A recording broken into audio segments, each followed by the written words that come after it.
Hi, this is Multi to Big Talk. Welcome to this new video. Today, I will do something special, something I don't think someone did before the time I recorded this. We will speak about DC Stargirl. And we will also speak about Miss Marvel. And now, in this video, we will do some kind of versus battle, even if it's not really a versus battle. Now, the title of this video may confuse you. It's not about power scaling here. Here, we will speak about both TV shows on their first season. And we will speak about good writing and bad writing. We will speak about what went wrong with Miss Marvel and what went well with Stargirl. And we will also speak about what went well with Miss Marvel, because even if there are a lot of flaws, even if Miss Marvel first season wasn't really great, I think it had some strength here and there. And we need to speak about the strength as well. Miss Marvel is not all that bad. And we will also speak about the flaws Stargirl had, because Stargirl is not all that good. So with that being said, I decided to choose some episode to place side by side. Now, what does this mean? Well, Stargirl had 13 episodes on their first season. Miss Marvel had 6. If we only count the first 6 episodes of Stargirl, I think it's unfair for Stargirl. And if we count all 13 episodes of Stargirl, I think it's unfair for Miss Marvel. So I was like, let's choose 6 episodes of DC Stargirl, but not any episode. I won't choose like my favorite episode. I will choose some specific episode. The way I see Miss Marvel, even if it's not like the best written show ever, is the first 2 episodes are like the intro. Episode 3 and 4 are like the trigger, like what happens and the action. And episode 5 and 6 are like the conclusion. So I place that that structure, if we can call it that way, into DC Stargirl first season. And here is what I came up with. Episode 1, 2 of Stargirl are side by side with episode 1, 2 of Miss Marvel. So what will happen in this video, I will speak about Miss Marvel first and then Stargirl second. And I will speak Miss Marvel 1, Stargirl 1. Miss Marvel 2, Stargirl 2. Here and there and there. Now, Miss Marvel episode 3. DC Stargirl episode number 7 is like the same thing as episode 3 of Miss Marvel if we speak about structure. And obviously episode 8 is the follow-up. So this means episode 8 will be placed side by side to Miss Marvel 4th episode. Now, the season penultimate episode, basically Miss Marvel 5th episode, will be placed side by side with DC Stargirl 12th episode. And then Miss Marvel final episode will be placed side by side with Stargirl last episode. Now, I really came to Miss Marvel with an open mind. I really wanted to like the show. I don't do 8 watch over here, but I do watch TV shows, and if I don't like these TV shows and I want to review them, well, I will review them. It's as simple as that.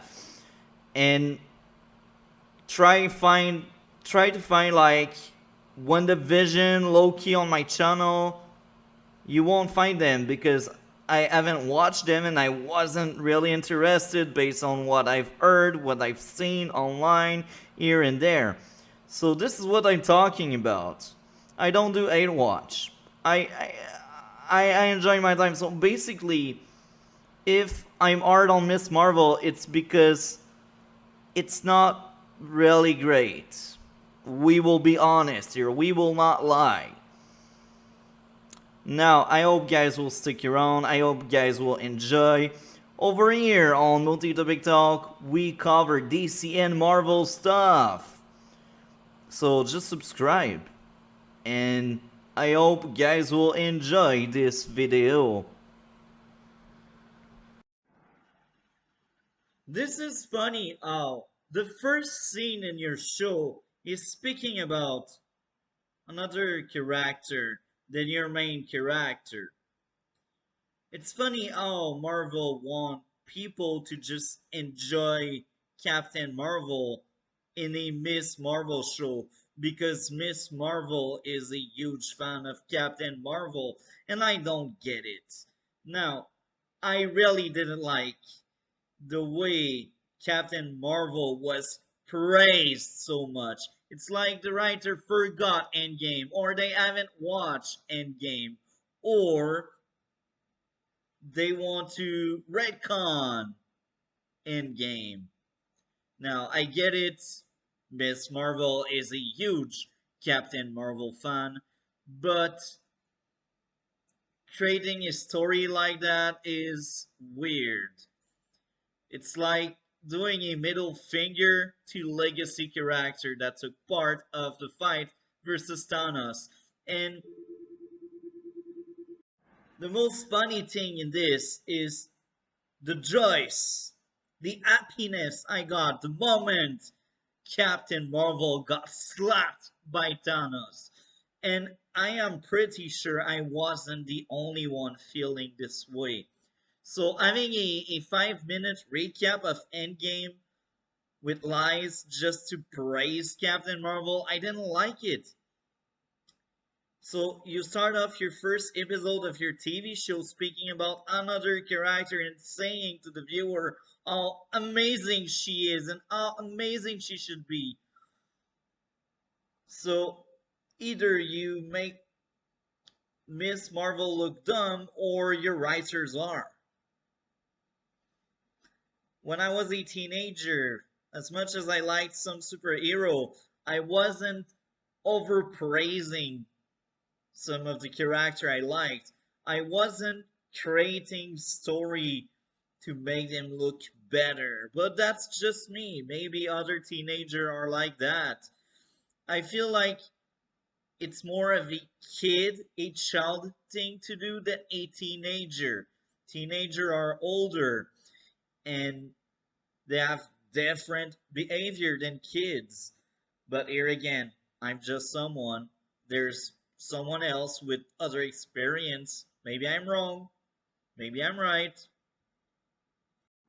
Now, this is sad because I have a hard time finding things I liked and things I disliked because there's nothing. The show feels empty. The humor is kind of bad. Now, it's not in my dislikes because I know I am not the target audience, but most of the humor doesn't land. So I don't know how the teenager that will watch this will feel. Maybe I'm just too old to laugh at cringe and bad humor, but good humor in general should fit everyone with a functional brain. Even the Flash has cringe in it, and sometimes it's not funny, but other times, despite the cringe, I can laugh, even if some of the scene are not that funny. But you see, with Miss Marvel, I think they try really hard for you to feel for people. They try really hard for you to laugh at like every 2 3 minutes, but it doesn't land. It just doesn't work. And this is sad because among the characters, they are pretty bland and boring. They are one dimensional. And I say everything based on one episode, but you see, your pilot should sell your show. The Flash pilot, I really wanted to see where Barry would go. I really wanted to see where Joe would go. I really wanted to learn more about Harrison Wells. We go to Arrow. I'm like, what is this mystery? I want to learn more about Oliver Queen. I go watch Stargirl. I'm like, I want to see what is going on in Blue Valley. You want more, but the one episode I got with Miss Marvel, I didn't want more. I was like, okay. And this is sad. This is really sad. I really want to like the show because obviously I covered the show over here. I won't do a Miss Marvel only video. I don't plan on doing that. It's not good enough for me. But I still cover it with the current video you are watching. So the main character, Camilla or Kamala, I don't know how to tell her name. She is fine. The actress is doing good job, but the character itself doesn't impress me. I feel like I've already seen that character many times, and there's nothing about Kamala that makes me like, oh, I want to learn more about her. I have really hard time to relate to her, and this is ironic because as a teenager I wasn't listening to anybody. I didn't give a F about anybody.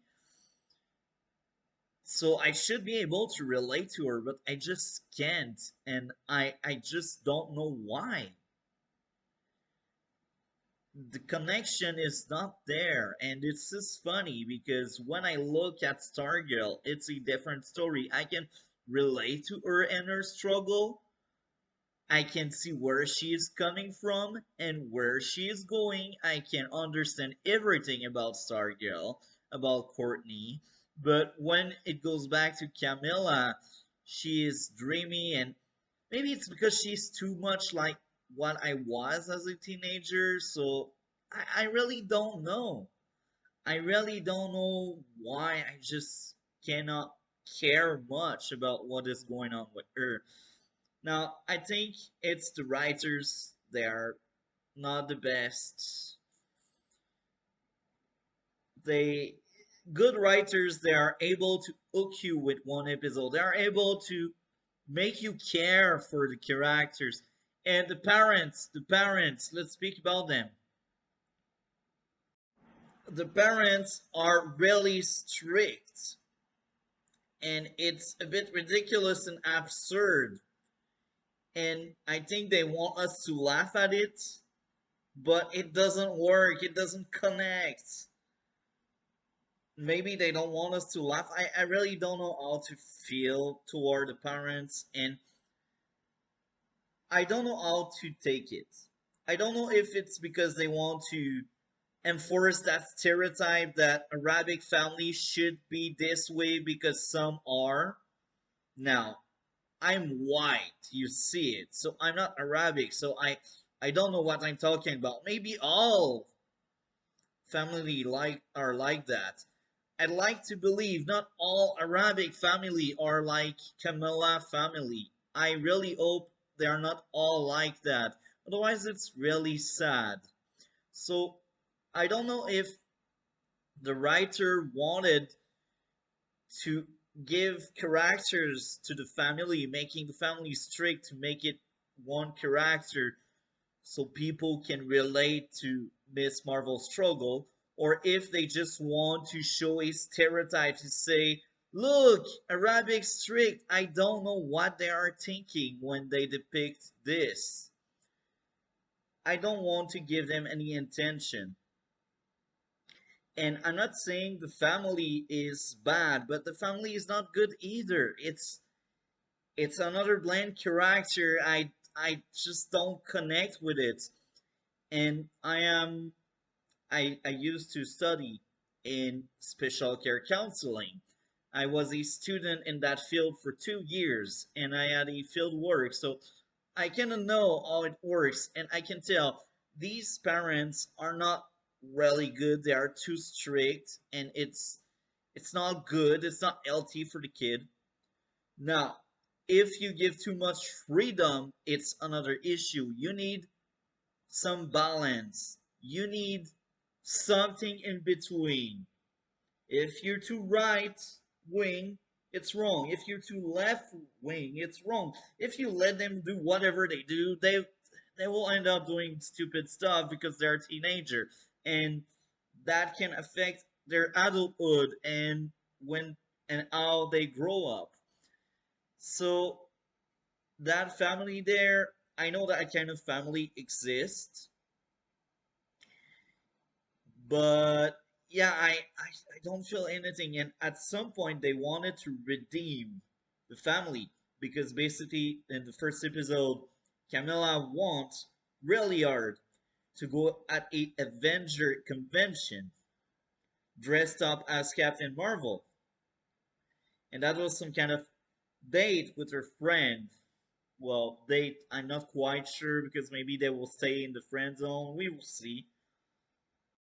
This is what she wanted, and her parents said no. And then later on in the episode, they come back and they say yes under certain conditions. So that moment made me smile because I see what they were trying to do. That scene with the Hulk costume wasn't funny, but I had a smile because I'm like, okay, maybe they try to make the parent more relatable. Maybe they try to make the parent connect more with their daughter, which is fine. That's why I smiled and I liked that scene. That was a good scene. But the outcome didn't change because she didn't wanted that. She wanted her Captain Marvel suit. She wanted to go with her friend.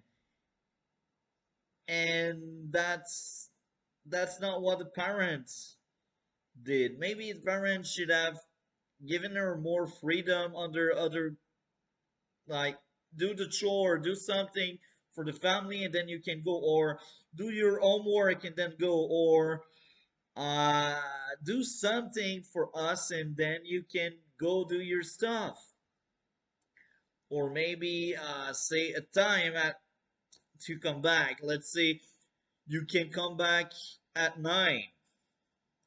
So you see, if,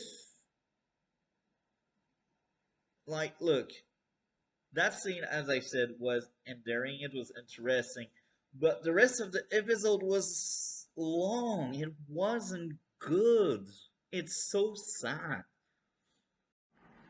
Most of the episode had really bad music. I didn't like the music. Now maybe it's Arabic music. I don't know. I don't care. I listen music. That's it. And I know what I like and what I dislike. And I clearly don't like the music. Now, in your first episode in a 6 episode season, I think we should learn about the villain. We should know why, or maybe we should at least know who will be the villain, a costume, a name, I don't know. Like, who will be against Miss Marvel? We have no clue. There's a mean girl we should dislike,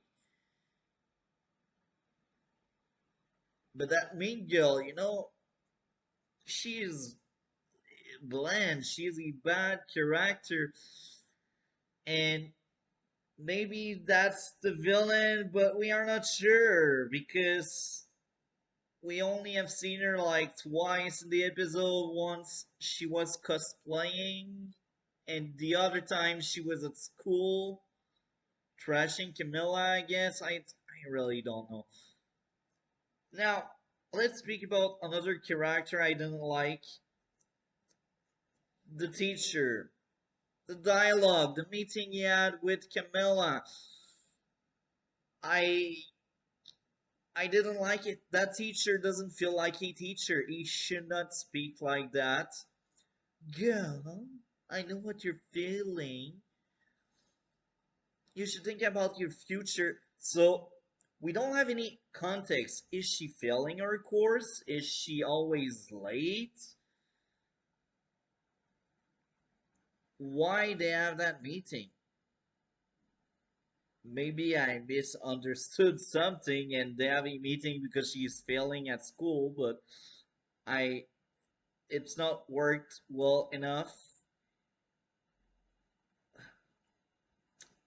And the teacher, as I said, he is kind of a bad character. I don't care about the teacher, and yeah, I must admit I enjoyed the VentureCon scene where Miss Marvel doesn't understand her new tool and she is able to blow up something by accident. I kinda like it. Um, Camilla has some interesting character traits. She is rebellious. She is a rebel. She doesn't want to follow what her parents say, and she is honest. She's speaking loud about it, and her friend is kind of okay. It's not an amazing character, but it's not a bad character either. I think he is just fine. And we have that cliche. It's probably going to be another one-sided relationship. The boy will like Miss Marvel, but Miss Marvel won't like him. And it's the kind of cliche I've seen too many times if they go this route. But if they place him in a relationship, as long as it doesn't ruin the show, I will be fine with it. Um, yeah, that episode feels so long.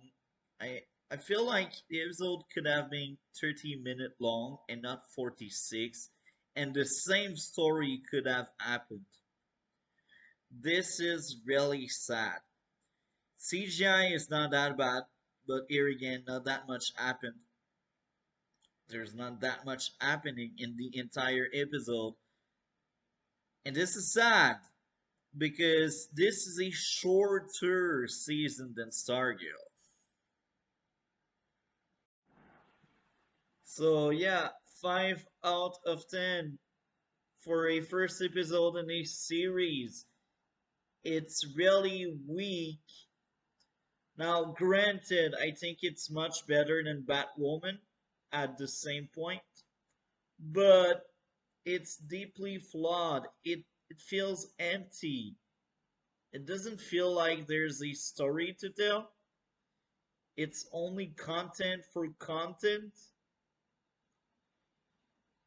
She want to be a superhero, her mother want to have a career, but I feel like we already have seen that and it was done better in other shows. Much better. Now, let's speak about a show I really liked, Stargirl. And we will speak about the first episode Stargirl ever aired. So, my biggest issue was the big plot convenience. Like, in order for Courtney to have the staff, her mother needs to be with Pat, and Pat happens to be Starman sidekick. There's a lot of plot convenience here. It's just right time, right moment, right place, right person. What if Pat and Courtney mom never met in the restaurant? There's no way Courtney would have gotten the staff in the first episode of the show. So I think Miss Marvel did it better. because Miss Marvel item, weapon did belong to her family. So because of that, it's natural in the plot that she has the item. Stargirl, on the other end, it's kind of forced into the plot. It doesn't feel natural. It's just, oh, who is lucky? You are lucky today. You get the stuff. And another plot convenience. What if instead of going in the cave, instead of going underground when she's angry, what if she goes in her room like most teenager would do? Now, because she went in the cave, because she's angry, she find out that there's something sketchy about Pat, and then she finds the cosmic staff. So it's another plot convenience, but I can disregard it and still enjoy my time. Now, I had another issue. It's much later in the episode. Bandana. That's funny because she happened to have a scarf she can wear to hide her mont to like that's lucky as hell. You have the right thing to hide your identity when you go out with your staff to blow up a car. How convenient you happen to have a scarf, a bandana to hide part of your face. Now, here again, I can disregard that because there are many things I liked in this episode. Now, the third issue. How did um, how did Brainwave knew where she was? It's never fully explained how strong Brainwave is. We all know he is a very strong villain, but they just happen to know where she is.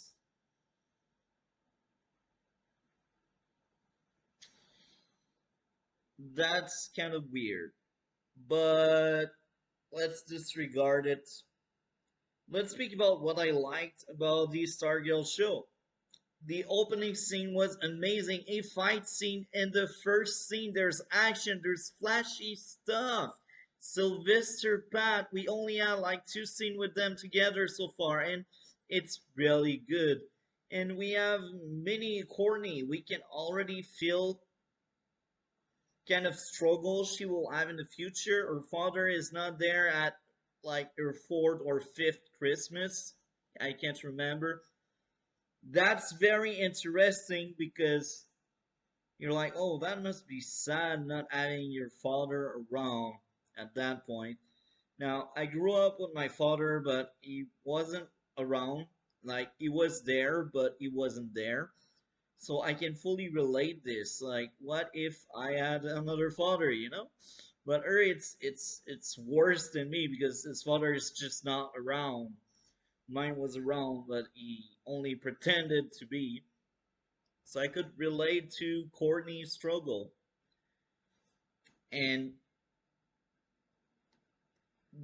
there's a lot of funny stuff. There's a lot of funny scene in Stargirl, and it's the kind of funny scene I think everyone can find funny, and it's a light-hearted show, and it's not cringe. It's just funny, and the writing is on point. You can feel for the character, you can feel for what is going on their lives.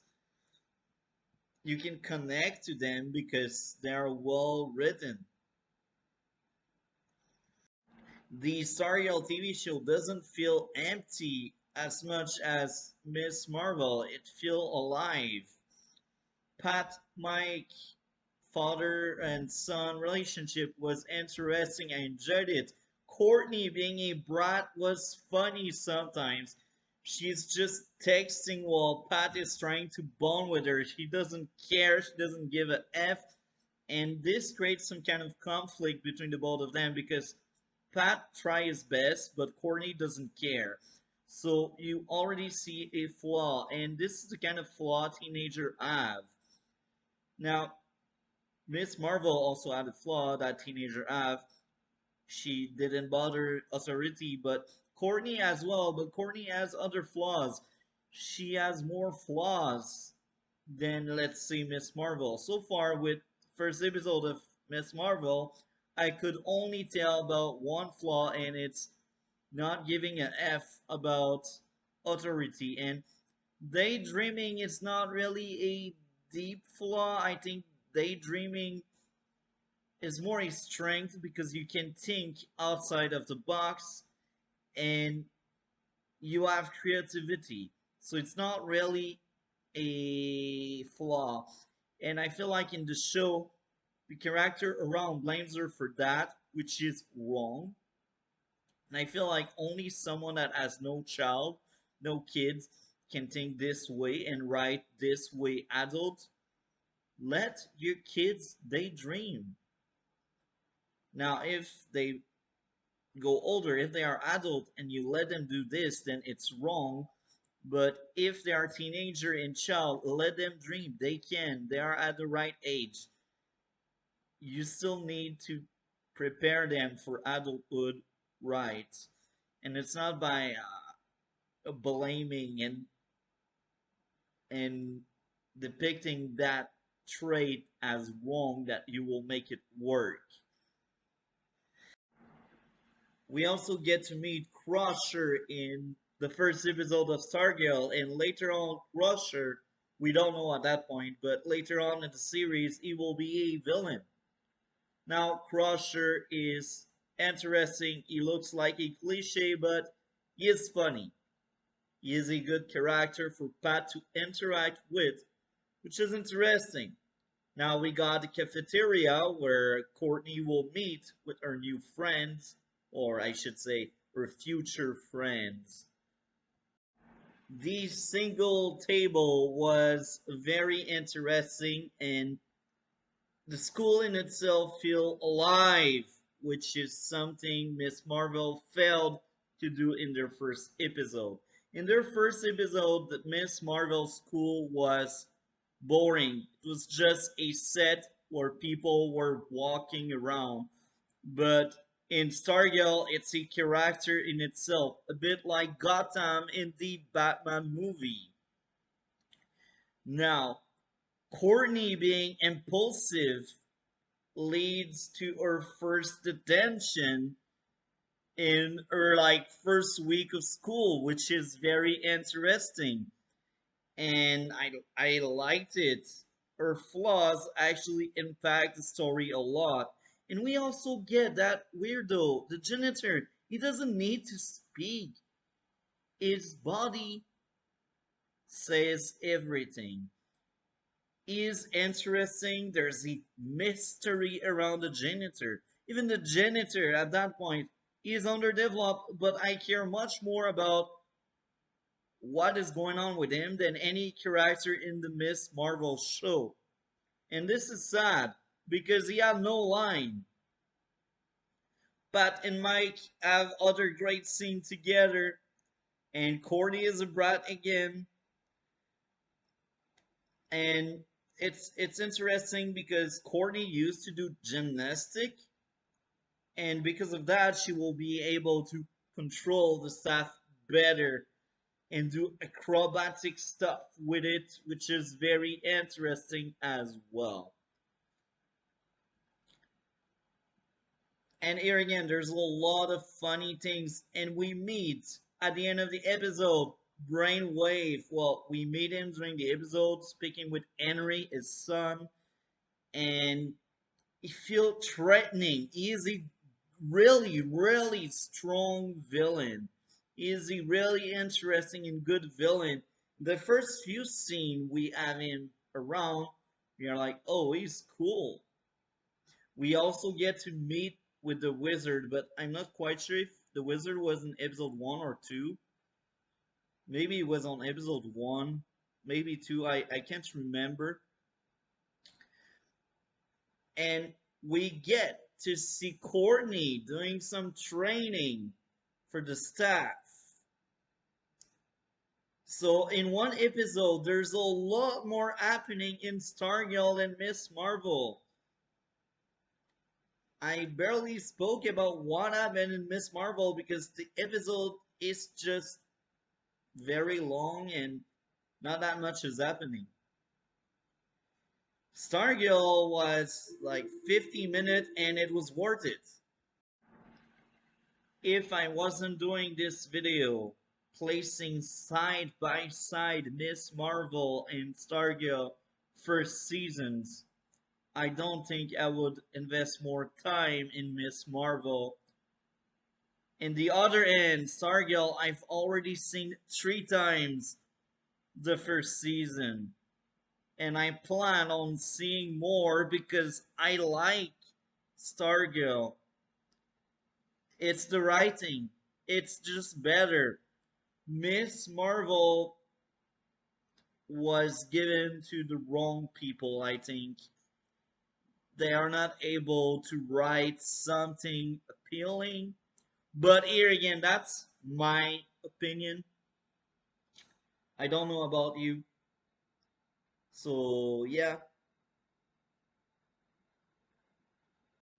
I am just done watching episode number 2 of Miss Marvel, and I am actually shocked and happy at the same time. You know why? They caught me off guard. After watching the first episode, I was like, it's 5 out of 10. It's not really good, but there's nothing really awful about it. Now, we are in episode 2, and I'm like, wow, did they hire someone else to make it? Now, I still believe it's weaker. At the same point, if we place side by side Stargirl to Miss Marvel. Now, in short, I kinda liked the training scene. It was a very interesting scene. It was well done. I enjoyed my time. So they spent good amount of time, in my own opinion, to show us Miss Marvel training and earning her skills and powers. This is one of the strongest point of that episode, and it felt like a superhero TV show. It felt much more like a superhero TV show than what we had in episode 1. And this reminds me of the same kind of scene where we had Stargirl in her first episode training with the staff, do acrobatic and stuff. I really enjoyed. I start liking much more Kamala as a character. She is more interesting and well acted, and I think she has her flaws, and said flaws come back to haunt her and place her on a really bad spot. And I praise the writer to take such risk with a female character. Good job. The mother, on the other end, is another very interesting episode. What did I say? She is a very interesting character in this episode. She is much better than what she used to be in episode 1. I'm much more on board.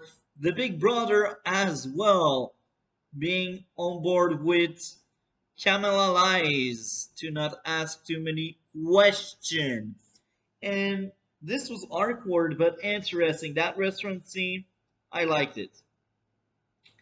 Now, the not reliable narrator approach we get with Kamala is interesting because it fits the character. And now, Bruno maybe leaving is another good seed. And Bruno as a character looks much more interesting than one dimensional. He is torn apart. Will he accept the scholarship or the special treatment is offered to, or will he stay with Camilla?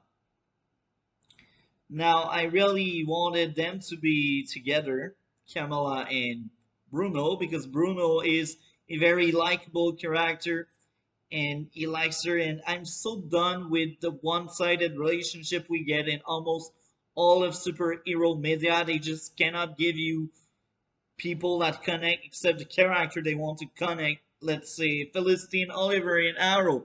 They wanted them to be together, so they're together. But there's always that one side relationship with other character. I just don't like that. And here we get that again, but it doesn't goes against the episode in itself. What truly goes against the episode, in my own opinion, is the love triangle trope. I hate it so much. Each time I see this shit, I'm like, why? Why are you doing this to me? I don't want another love triangle. I like so much stargirl. It felt fresh. It felt new because there was no love triangle. Just remember season one, even season two. There's still no relationship between characters. This is why I liked it so much. I don't mind relationship in shows, but I don't want said relationship to be on the forefront and to be very important to everything. The weakest part of Arrow as a TV show was the love triangle in season one. The same goes for The Flash. It dragged down the show so much for me. So we get the same issue here. I also enjoyed the scene in the bedroom where Kamala is trying to learn more about the bracelet, her powers, her lineage, her family. She wanted to learn more, and I liked it. Then the father interrupts. He is like, "Is she in a dangerous situation?" And he forced the door. He destroyed the door. I kind of liked this scene. Now, another scene I liked is the whole let's save that child because let's be real, it's a superhero TV show. I need that kind of stuff. This is why I tune in. This is why I want to give chance to a show I first thought was mediocre at best. Right now in episode 2, I think it's average. Because if we place 5 and 8, the in between is 6.5, I think. Yeah, I think it's 6.5. So far it's average. Let's hope they maintain the to level 2 standard, to episode 2 standard. Now, a small issue I add, plot convenience. A kid happened to place himself in danger at the right moment in the right place where we have Kamala. So Kamala sees the kid and he is hanging on that ledge for so long. Now, the plot convenience is right time, right moment, right place, right person. The four are met. Now, plot convenience can be found everywhere, but what if that scene happened earlier that same day and Kamala wasn't around? So I just wish saving someone would not happen to be like plot convenience. What if Kamala just left a few minutes before? Now, it doesn't break the episode, it's just not something I liked. I need to point this out. You see, another scene I really disliked, the wall church scene. I'm not a religious person. I don't care about religion. I actually don't like religion because it's a tool of control. And here's the thing, I am a huge fan of the Daredevil TV show, and religion was important to the show, to the character, giving a moral compass to Matt Murdock. Why doesn't he just go out and kill people like Punisher? Well, he has religion. Religion told him, do not kill. This is why Matt Murdock do not kill.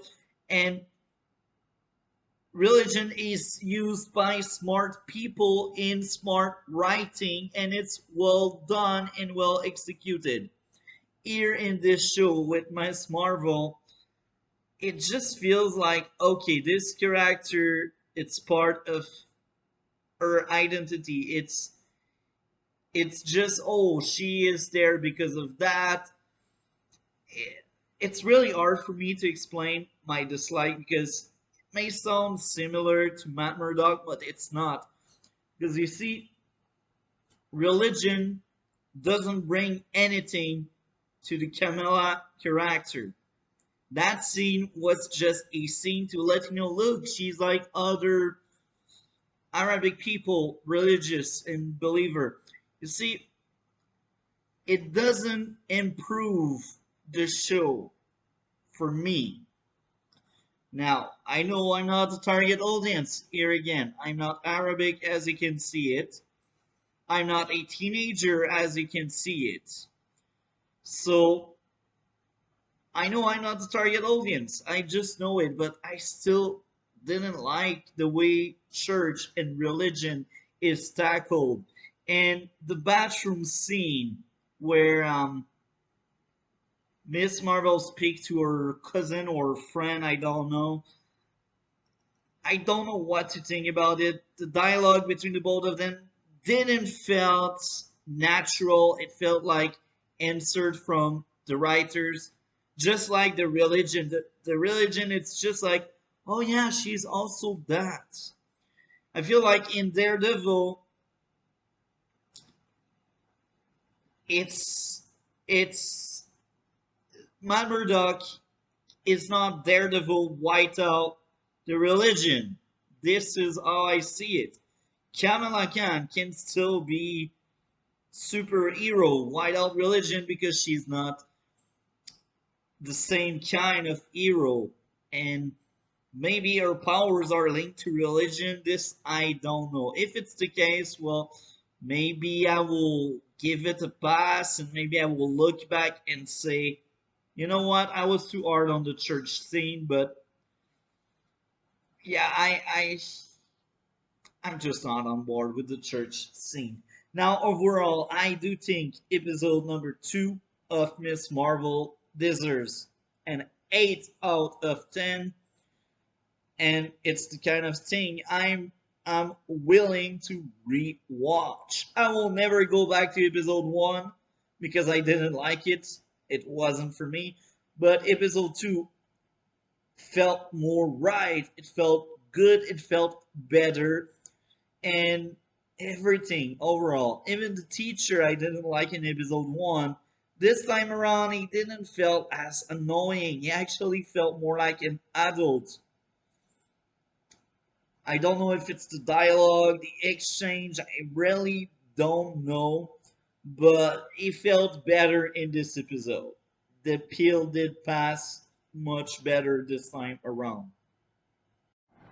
Before I move on to Stargirl, I must say the funny stuff, the humor is still not on point for me. Now, I had smile and I did laugh at a few moments in episode number 2 of Miss Marvel, but it's just not as good as Stargirl humor and funny stuff. Um, yeah, this is just what I wanted to say before we move on. Episode 2 made me smile more and made me laugh more than episode 1. I will admit it, I will be honest. I want to give an honest opinion on everything here. So now let's move on to Stargirl's second episode. Now I've seen it like maybe like 2 weeks ago, 1 week ago. It's really hard for me to remember when exactly, but here's the thing. I remember episode 2 being amazing, and my only nitpick, the only thing I was able to point out and say I did not like that was the music shows in many scenes. Well, especially the scene where Courtney tried to change the Starman costume to make it into the Stargirl costume. The music in that scene was awful. Outside of that, this episode was so strong. We get another encounter with Pat. Well, I should say no. We get another encounter with Courtney against Brainwave. That second fight, that rematch was amazing. And we get Pat training in his new suit, giving some light-hearted moments, some laugh, some smile. I enjoyed my time again in episode 2. The wizard is another interesting character. The villains so far in Stargirl and season 2 are all really strong for me, really good and interesting. With the wizard more gray, more like I used to be that person, I don't want to be that person anymore. I liked it. Jordan, I liked that other character they added. You see, there's so much. Right now in Miss Marvel, by episode 2, we have a grasp of what I assume will be the villain of this season. But I'm not quite sure. So far, they didn't do anything villainous. They didn't do anything really wrong. So episode 2 ended, and I'm still not sure who is the villain in Miss Marvel. And villain are important when you do a superhero TV show. Now, I do understand they want to break the formula, but here's the thing, they pick so much thing from other shows to just inspire themselves because they cannot have their own ideas. So they want to do a superhero TV show without taking its elements.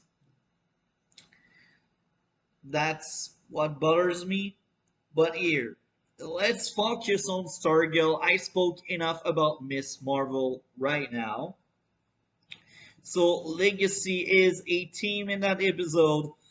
Brainwave. I will keep speaking about Brainwave. I also got a friend. I recommended to a friend the series of Stargirl. And that friend doesn't like it as much as me.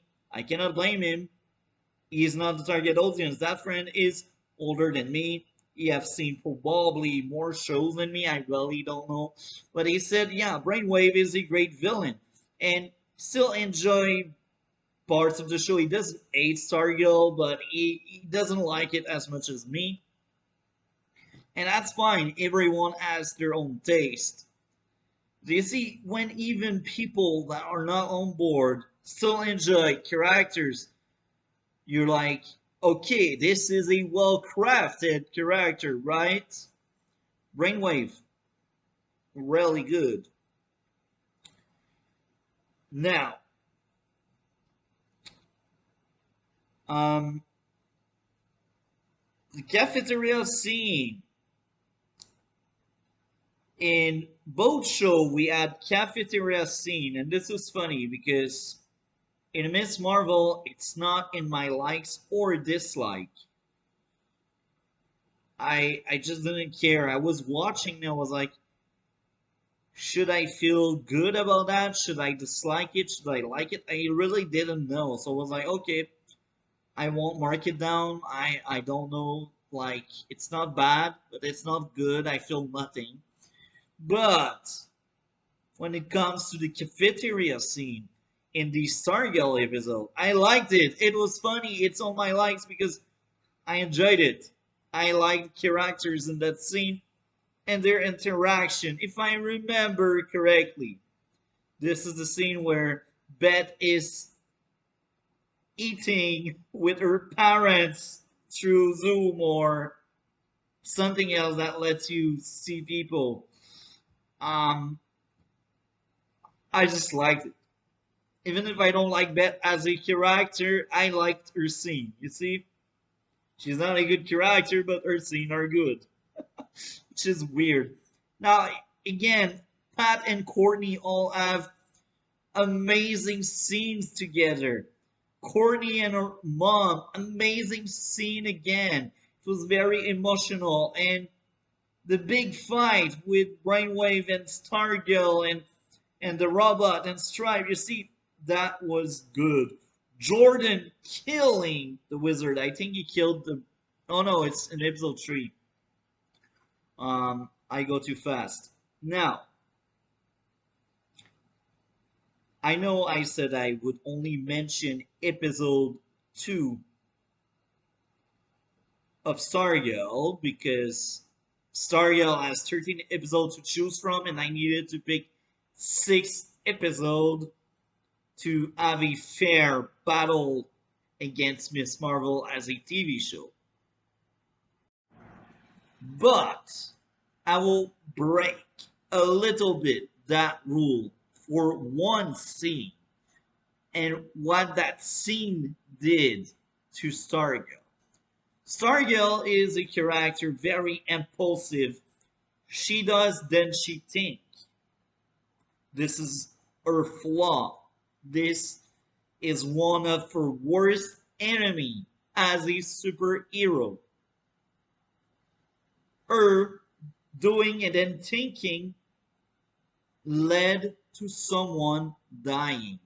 Someone that didn't even become her friend, but someone that was nice to her, a good kid.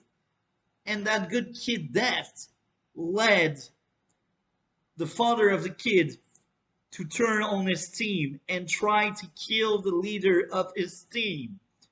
It failed, but he tried. That kid that led to so many emotional moments.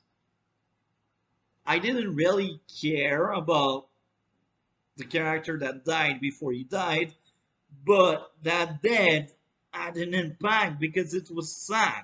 It was like, oh, they really had the balls to kill off a teenager going at school with Courtney, a teenager that is nice to everyone. You don't expect that nice teenager to get killed off.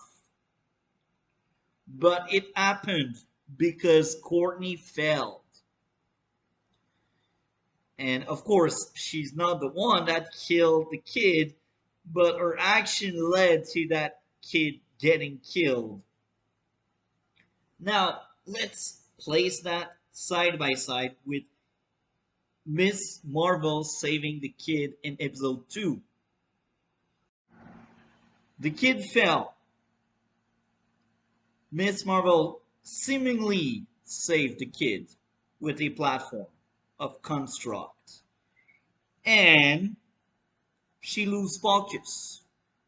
Losing focus is part of her weakness and flaws. So I'm fine with this. I actually was, wow. Marvel had the balls to actually use that flaw to subvert expectation, to lead to a very important instant.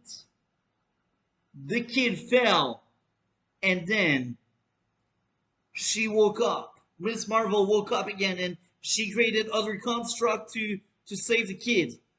And the kid broke his ankle, I'm assuming, but he was saved at the end. Now, you see, I understand why the kid didn't die. If they died, if the kid died, probably the story would be Miss Marvel depicted as villain, or Miss Marvel not good enough to save someone. Now that could be a very interesting approach to the story. I would be on board with it. But I know not everyone would be. And I think Disney wanted to please everyone. And They took risk with that scene, but they didn't go too far with their risk. And in my own opinion, going too far with risk, if your payoff is amazing, I like it. Killing off the character in the third episode of Stargirl, the teenager, was amazing and had a great payoff, in my own opinion. It was a lesson for Stargirl. It was a challenge, and it was something she can look back and say, I used to fail. I had failure in my past. Miss Marvel so far doesn't have any failure. And this is fine. You're not always forced into giving failure to your main character. A lot of shows succeed into not giving any failure, but I think the strongest shows will take that risk. Your character will be done dirty. That's part of the fun behind said storyline. So I think because of that, Miss Marvel's second episode had a wasted opportunity. But I understand why they didn't take that route. It's too risky, and sometimes if you take a risky path and you don't have the best writers around, it can turn into a shit show. So I won't be too hard. And yeah, I think Stargirl's second episode, if we take away the third episode scene I mentioned, Stargirl's second episode was a 9.7 out of 10. And this is something I will enjoy watching in playback, replay. Even if Miss Marvel did it right the second episode, I don't see myself enjoying as much many views. You see, I said it. Miss Marvel episode 2, 8 out of 10. Stargirl season 2, episode 2, season 1, episode 2, 9.7 out of 10. And this is really me searching after issues in Stargirl. With Miss Marvel, I didn't really search because I didn't need to search. I had issues. Sometimes I search for issues because I don't want to give a perfect score when I know it can't be perfect, you know? But that's just me. I feel like Miss Marvel is wasted potential. We are now 3 episodes in. Half of the season is over. And we got different villains. And I will be honest, they are really weak. They are the kind of villain that are villain because they are villain. This is sad. Because when you look at Stargirl, the villain were amazing. They worked well, they had good development, and they made the show better. But with Miss Marvel, it's not the case.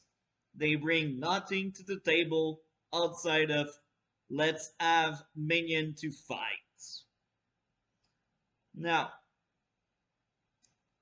episode 3 is really sad and it felt like a huge downgrade from season 2. And I can already tell a lot of people will say, why? There was action in the last 10 minutes. The action was great. It was the best part of the episode. I almost gave a 7 out of 10 to episode 3 just because of the fight scene. But looking back at what we had overall with the third episode, I think 6 out of 10 is more deserved than 7 out of 10. And I feel like they try to sell us this superhero TV show without being a superhero TV show. They tell us, look, costume, look, power. They are cool, right? You just get bits of it because let's be honest, most of the show feel like a teen drama. Now, disclaimer, I already said it before and I will repeat myself. I know I am not the target audience, but I'm not the target audience of Stargirl, and yet I like Stargirl a lot. I praise the show a lot. I cannot do the same with Miss Marvel. And this is really sad because I really wanted to like the show. I I had no hope because Moon Knight was such a disappointment. They dropped the ball on episode 2, so I didn't add any hopes for Miss Marvel, but I feel like they have a lot of goods in it. Miss Marvel as a character, I enjoy that character. She is a good actress. She has charisma. She's an interesting character. She's not quite sure if she is superhero material, and I like that kind of struggle. And it's great, but a lot of things around that are wrong, poorly executed. Now, let's go into what I liked and disliked about this episode. The opening scene was so weird. The ceiling is falling and they hug because touching moment. They don't have the time, but yet they will take the time. Let's hug while it's the end of the world. At that point, I was like, who the F said it was right to do that? I'm wondering. Now, we got another scene later on where the villain number 2, the agency that treat Miss Marvel as a villainous individual, a dangerous individual, they basically bark into a mosque, a church of Muslim. I'm not quite sure how to say I with the right pronunciation the temple I want to speak about. So it's really sad because during that scene we had on the nose racism. It was on the nose. They wanted the characters to say political stuff in that scene. They really wanted you to know it's because these villains are racist. Really, you go this slow. Coming from Marvel, Disney, I'm not surprised. I will be honest. But this was on the nose, and usually, sometimes, I should say, I give a pass when something are on the nose because sometimes I'm really dumb as a viewer. I will be honest. Sometimes I miss stuff, and some things when I watch a review of someone else, they said it was on the nose, but yet I haven't seen it myself. But in this specific scene, I knew it was on the nose. I didn't like it. It was awful. Who accepted this thing? No. Another political thing I disagree. Now I may be wrong. I'm not a religious a person as I said in the past in this video. So I don't know about that. I don't know about the culture itself. So I'm an ignorant. However, based on what I've seen on the media, on people speaking about it, on my experience with religious people, because I do know a lot of religious people. I knew some Muslim people. They are great people, and the religion for them is very important, and it's very conservative. Go in Muslim countries or Arabic countries. Maybe I go too far by saying that, but They are really, really conservative. And I kind of like it, that aspect of it. It's a bit too extreme for me, but I like the fact that they don't go too far with the left. Now, they may go too far with the right, but I think the right is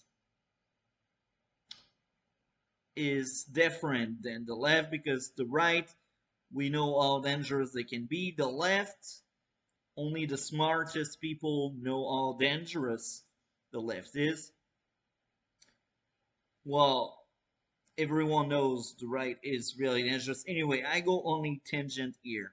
My point is, it's very conservative, and I don't see how we can have a woman in a religious building being some of the higher up on the board, being some of the bosses there. It's very conservative. And I don't think that's the kind of thing men would allow in that religion.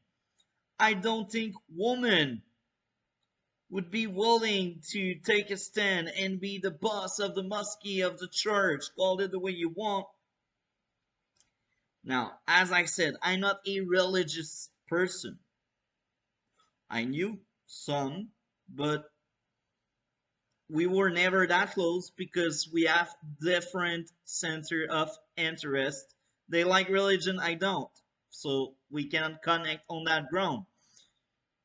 But I don't see a conservative religion giving power to women. So I feel like right now we have American making this Miss Marvel show, telling stories about Muslim people, but from an American point of view and not a Muslim point of view. Sometimes I do see the Muslim point of view. It's centered like the music, the parties maybe, I don't know. The food maybe, I don't know. There's a lot of things I don't know. But I feel like some people working on Miss Marvel understand Muslim culture, religion, whatever. But I feel there's also some American people thinking it should be this way, or what if it was this way, but they don't realize how nonsense it can be. Or they just want to be progressive and tell their own story through religion. And that's my issue. I think some parts of the religion we see in the show are respected and made by people with respect and made by people that know things about the culture and the religion. But I feel like they are self-insert of American people as well. So it's like a mixed bag and it clashes with each other.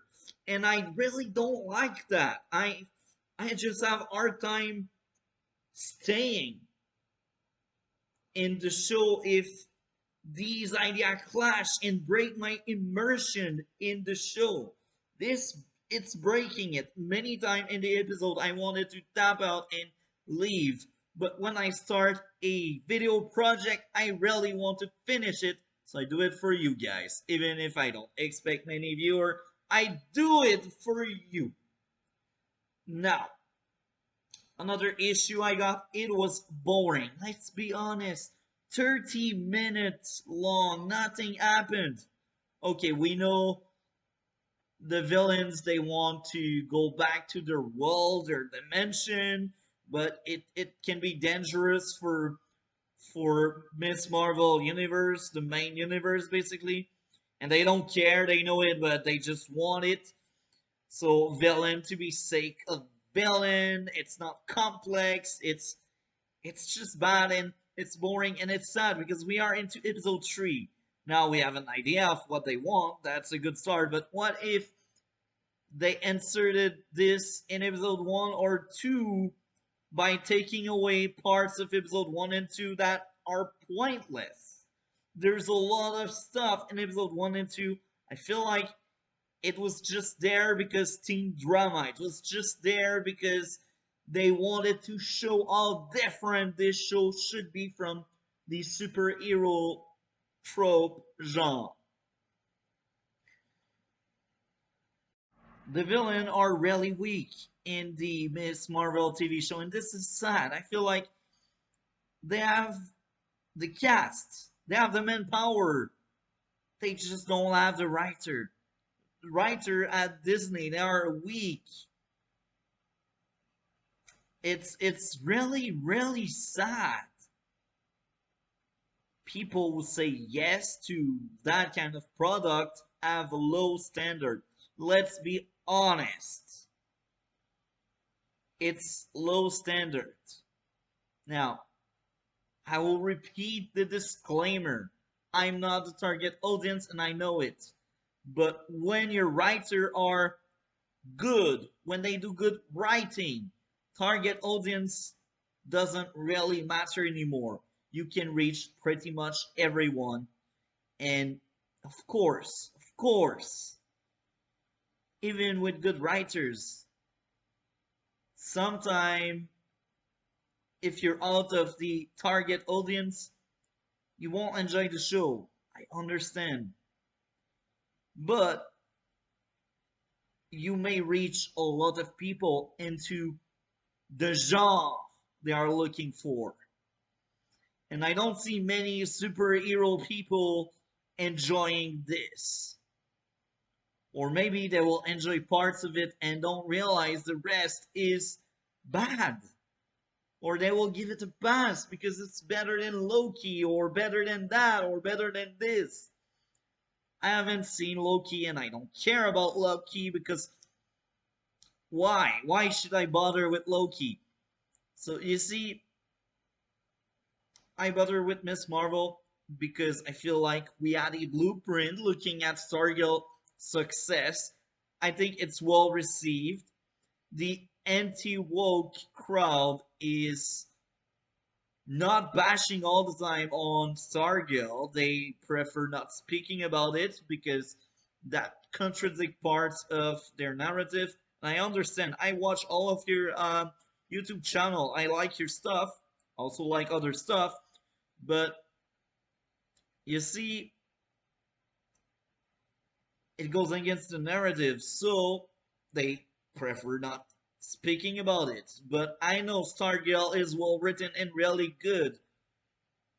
One of my friend, they don't like it as much as me, but he have seen some strength. He found some enjoyment overall. It's not his favorite show ever, but he enjoyed it, I think, a bit, maybe. He didn't say it's the worst thing you have seen. And I think he also know he is not the target audience, and that may affect his feeling towards Stargirl. And I can understand. I am the same with Miss Marvel. Maybe my same friend will watch Miss Marvel and have a different take on it. But here's the thing. Here's the thing. I will not recommend Miss Marvel to my friend because I don't like it. I did recommend to my friend watch Stargirl. I liked it. It was really good. But in no world I will enjoy a show I didn't enjoy myself. Now, with this being said, we are 3 episodes in. Maybe episode 4 and 5 and 6 are good, but it will be tainted by the first 3 episodes. Let's be honest. Now, I said a lot of negative thing, but there's positive. I gave a 6 out of 10 after all. So, I like a lot the scene where Kamala is addressing the kid falling from the building. So this tells us she doesn't trust herself well. And I liked it. I just wish we had more of that and more exchange about that kind of event. I wish I had more of that. That's the superhero aspect of the show. I feel like usually in superhero TV show, you get 25% of your episode superhero stuff. I will be honest, I know it's not more than 25. But with this show, with Miss Marvel, I feel like it's 12 or 10. it's lower because the emphasis is on everything else. And this makes me very sad because the story is not amazing. Some characters are charming, it's it and miss. Now, there's another scene I like a lot. The mother daughter moment in the bathroom where Kamala is basically placing some kind of cream on her wounds. I liked it. She's not invincible. She is a flawed character just sharing a touching scene with her mother, and I liked it. I wish I had more of that and less of the church thing and the religion thing. I don't give a F about religion. I don't care about that. And I may sound harsh here, but I will give you a good example where religion didn't took away anything from the show. Daredevil, made in 2015, made by Netflix and Marvel Studios together. They worked together, they made the Daredevil TV show, and religion was really important to the show, but it didn't took away anything from it. It helped the show to go to a higher ground.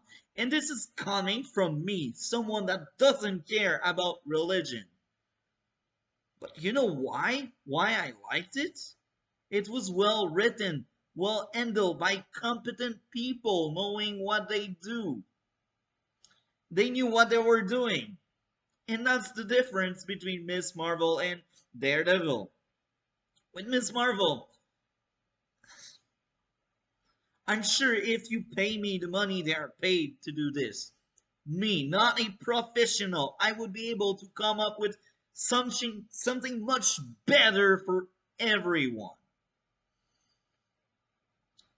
Feels like these people need to tick box. We need to have our social comment of the week.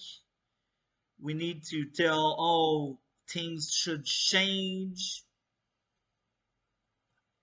I don't mind change, but execute your change well, please.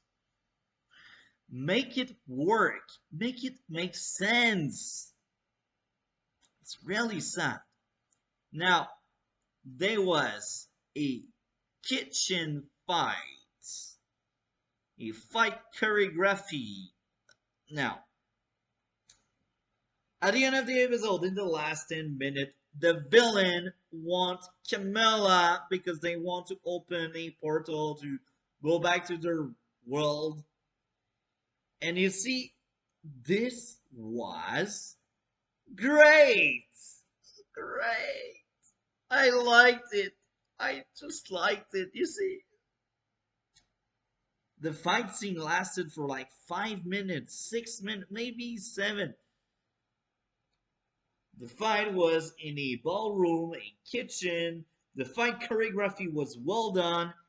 And I feel like Miss Marvel did well against like four people. And it made sense because it was well done. They worked on the fight choreography, and the other guy, the one that is with the villain, but he is a good guy. I don't know his name. I don't care. The only character I know the name is Bruno. Bruno as well. Bruno, amazing character. Bruno is the kind of friend I wish I had. He is great. And Bruno decided to help out Camilla despite having no powers, no weapon, no suit. He came in and he helped out Miss Marvel. And this is great because we let a male helping a female. Now you will tell me I'm sexist. I don't care. I think Disney Marvel are the ones sexist. They don't want male to help out female. Female are too strong to be helped. Yes, they are too strong to be helped. I said it. But in this show, Miss Marvel is really strong. but yet she still needs some help, which is normal.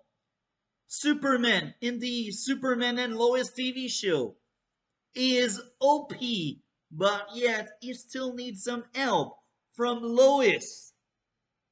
Yes, I said it. She is female. She still helps out with the kids. Like, they have different places where they help each other. Superman is helped by John Henry Iron and his daughter. So you see, even if you're powerful, you need help. And this is what I like. With Miss Marvel, they let the male helping Miss Marvel. Now, of course, he cannot stand a chance. Bruno was taking out fast. He was KO out of the battle quick. I don't care. The intention was there. And it's normal. Bruno cannot do more than what he did. He has no power. But I was happy. And then we get the other guy, the other love interest, the good looking guy popping up and helping as well. That was good. I like that. Please, Disney Marvel, do this more often. Even if your character is strong, let other people help. Now, when you look back to Moon Knight, they made Moon Knight weaker for Layla to help. I'm honest here. They made Mark and Steve so stupid in order for Layla to outshine him and take over the main character role. It's awful. Did they do this with Miss Marvel? They did not. Because maybe, yeah, main character is female, so they don't want to do that. But at least they treat their male character a better way. I like much more Bruno than Layla. You know why? Because Bruno is an actual good character. Layla is not. Now, I go too far. The fight, more of that. This is what I tune in for. Now, I know you need story. I know this. I'm not stupid. But I feel like the story of Miss Marvel is an afterthought. Because they rather have some religious thing in it injected, some racism injected. That's my rant for Miss Marvel. Sorry about that. Now, as I said in the intro, we will speak about episode 7 of Stargirl. Because 7 is just like episode 3 of Miss Marvel, it's the center of the series. Stargirl has 13 episodes. And now you will tell me 6 is more the center, but 6 is a standalone episode in the season, and episode 7 is part 1 out of 2 of a small story arc in the entire season. So this means I consider 7 and 8 to be like Miss Marvel 3 and 4. Because if done right, Miss Marvel episode 3 and 4 should be really connected, and since they are near the end, they should connect everything to give you the penultimate episode. The episode just before the finale, the episode where you understand why the villain are villains. The episode where you see what is their plan. The episode where there's that showdown or that foreshadowing of a showdown between your hero and your villain. Now, will Miss Marvel do that on episode 4? I don't know. I haven't seen episode 4 so far.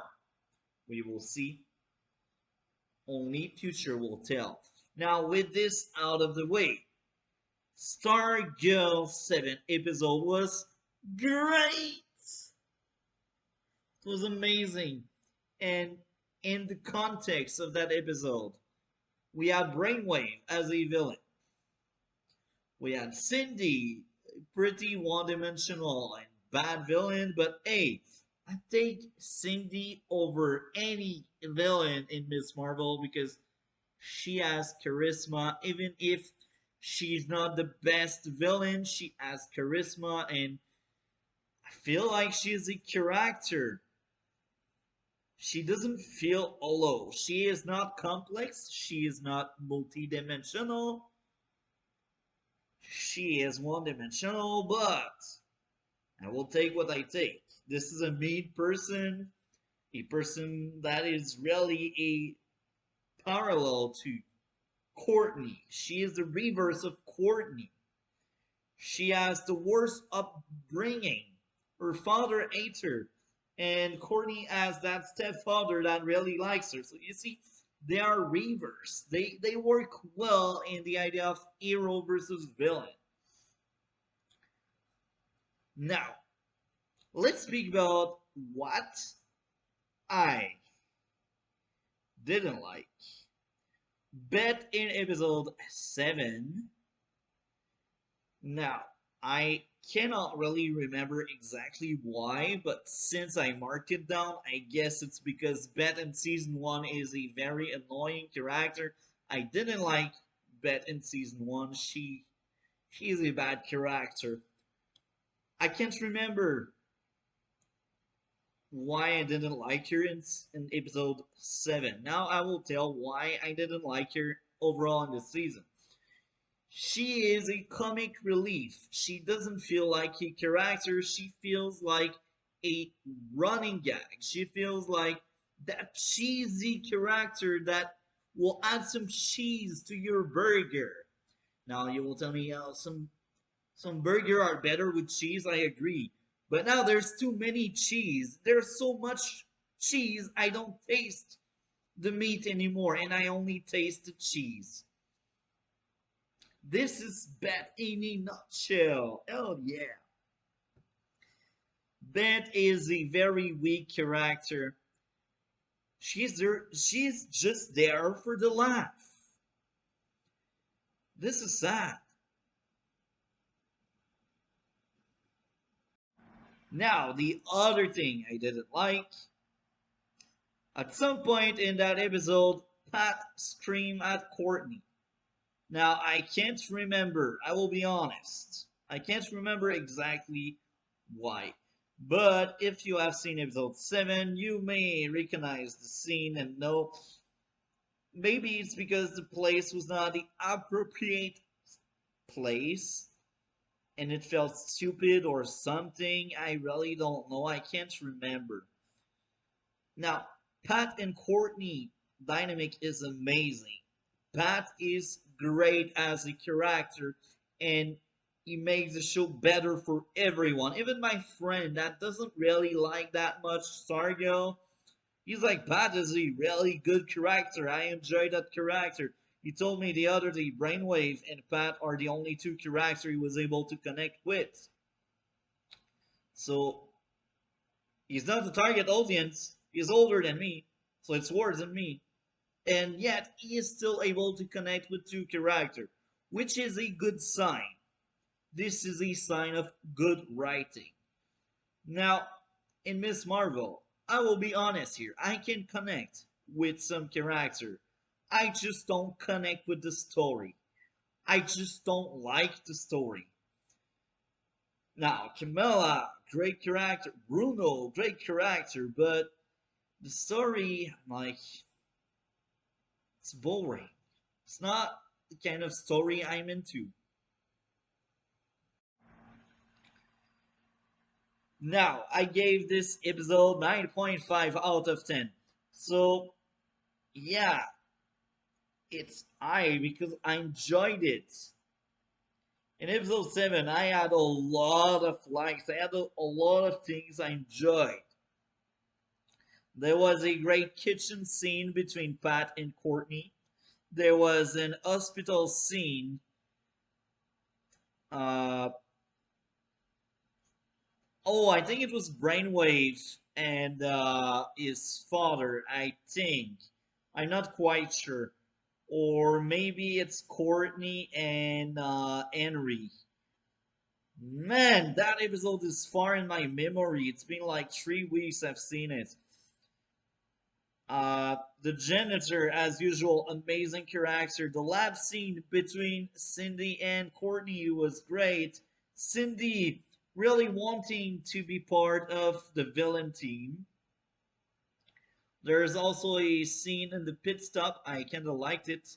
There was a meeting of villains. That was great. There was a meeting of the good guys. I liked it as well.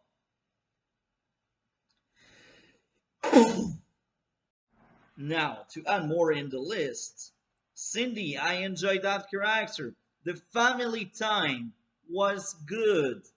Jordan and Cameron was good. The football scene where we get Courtney speaking with her half brother or step brother, whatever. That was a good scene.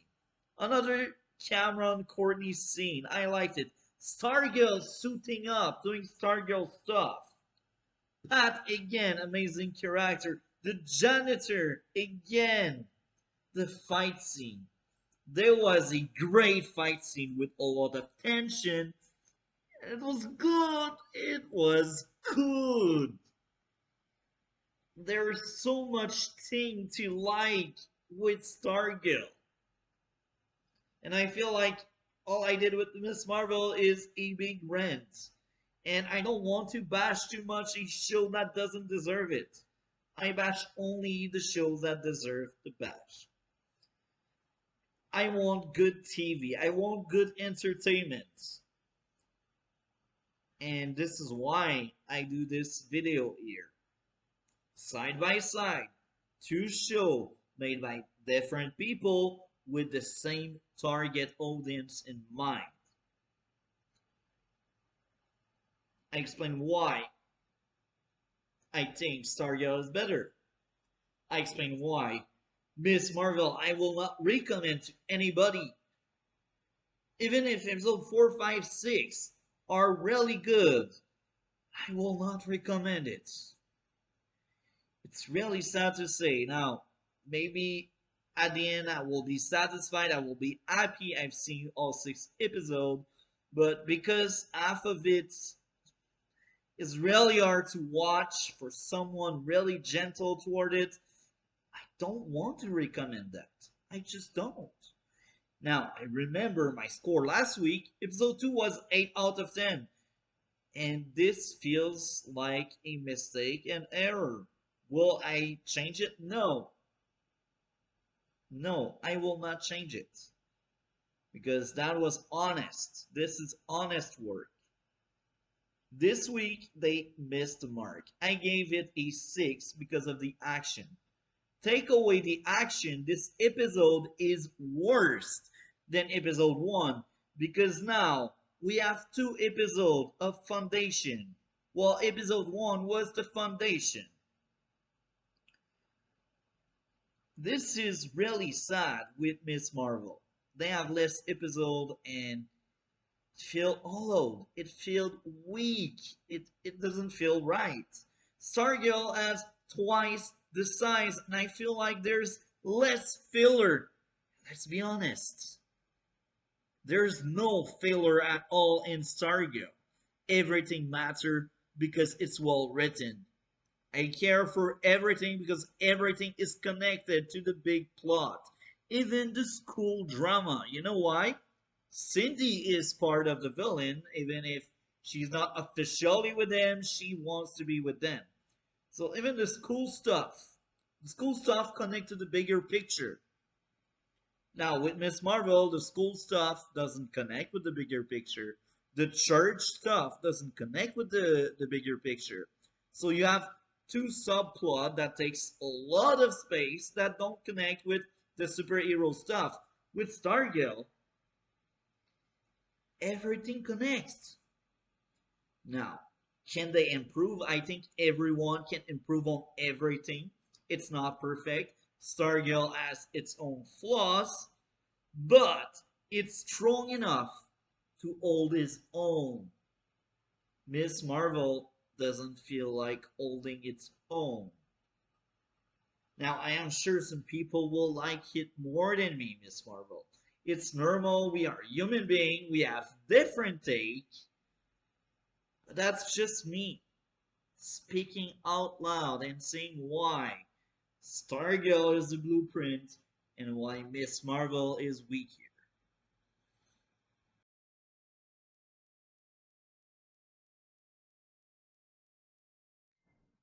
Episode 4 of Miss Marvel. I had mixed feeling, to be honest. There is a lot of good in that episode and a lot of bad. This episode doesn't feel like an episode in the middle of the season. This feels like an episode that should be in early stage of a show. That also feels like the kind of filler you would like to plug in shows that have more than 6 episodes. It just doesn't feel right. But, as I said, I have mixed feelings. I do think this was the best episode so far. But, let's be honest here. The villain are still very weak. The writing of them is kind of bad. In episode 3, they flip-flopped. Early in the episode, they were with Camilla's side, and because she refused and she says it's dangerous, they turn villain and they want to kill her. In episode 4, we didn't got any growth. We didn't got the backstory of the villains. We don't get to know more about them. Now, looking back at what they tried to do with the opening scene in the third episode, I'm guessing they wanted to give some backstory, but it felt empty. Now, this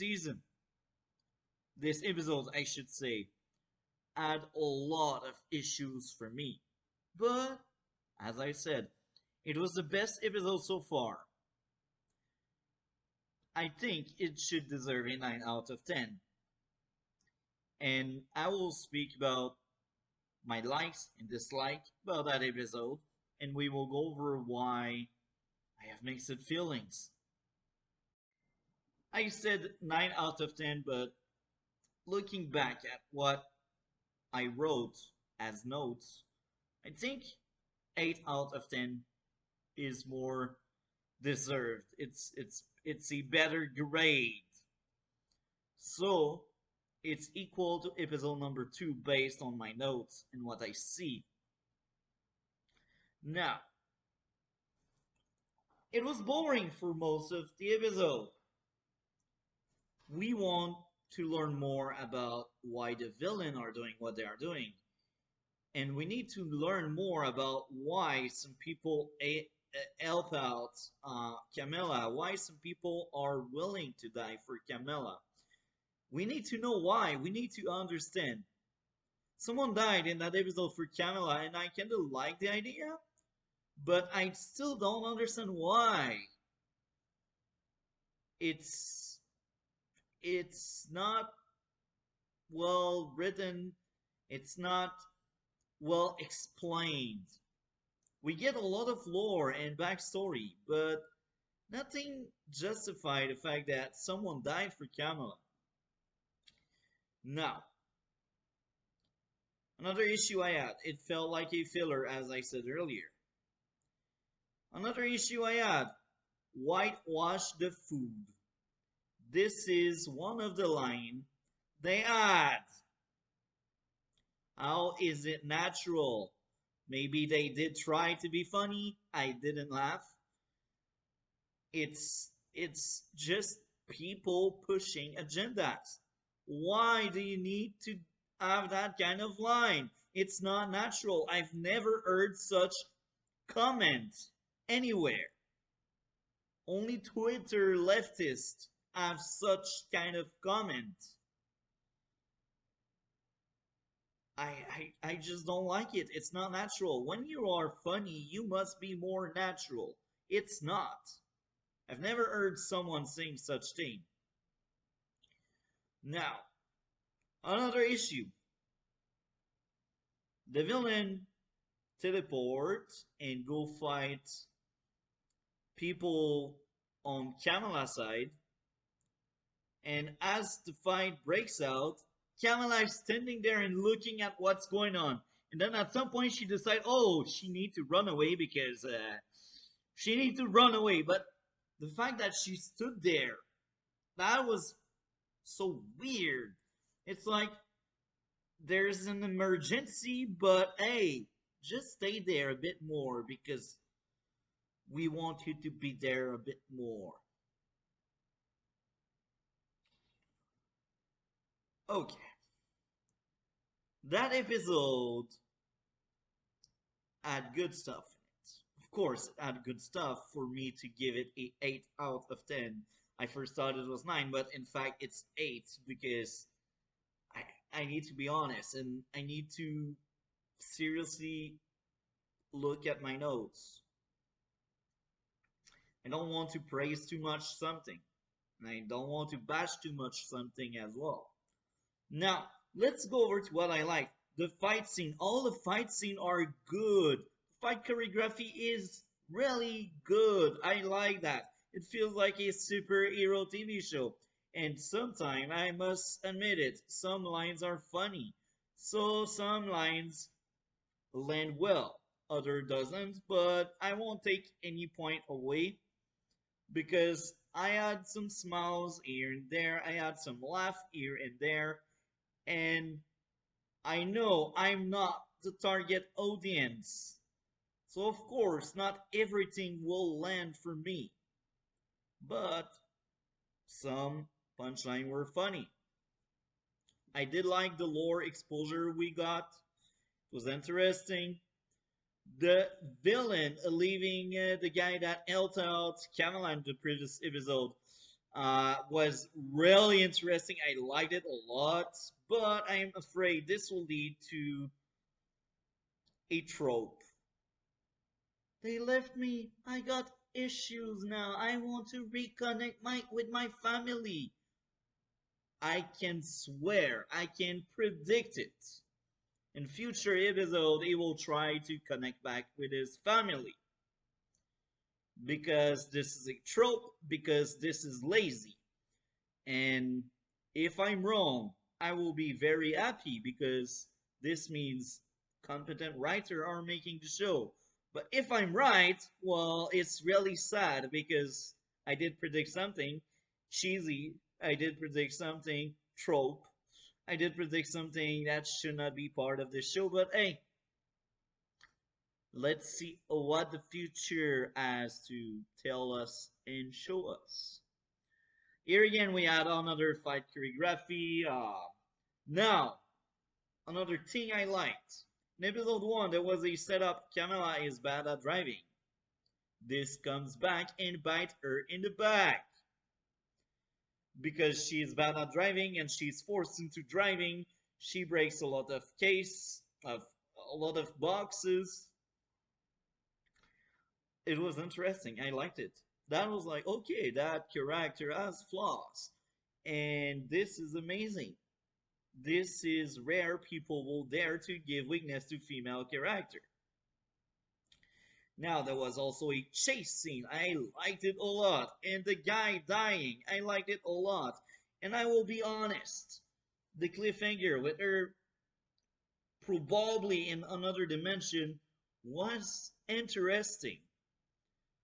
This is why I think this episode is really good.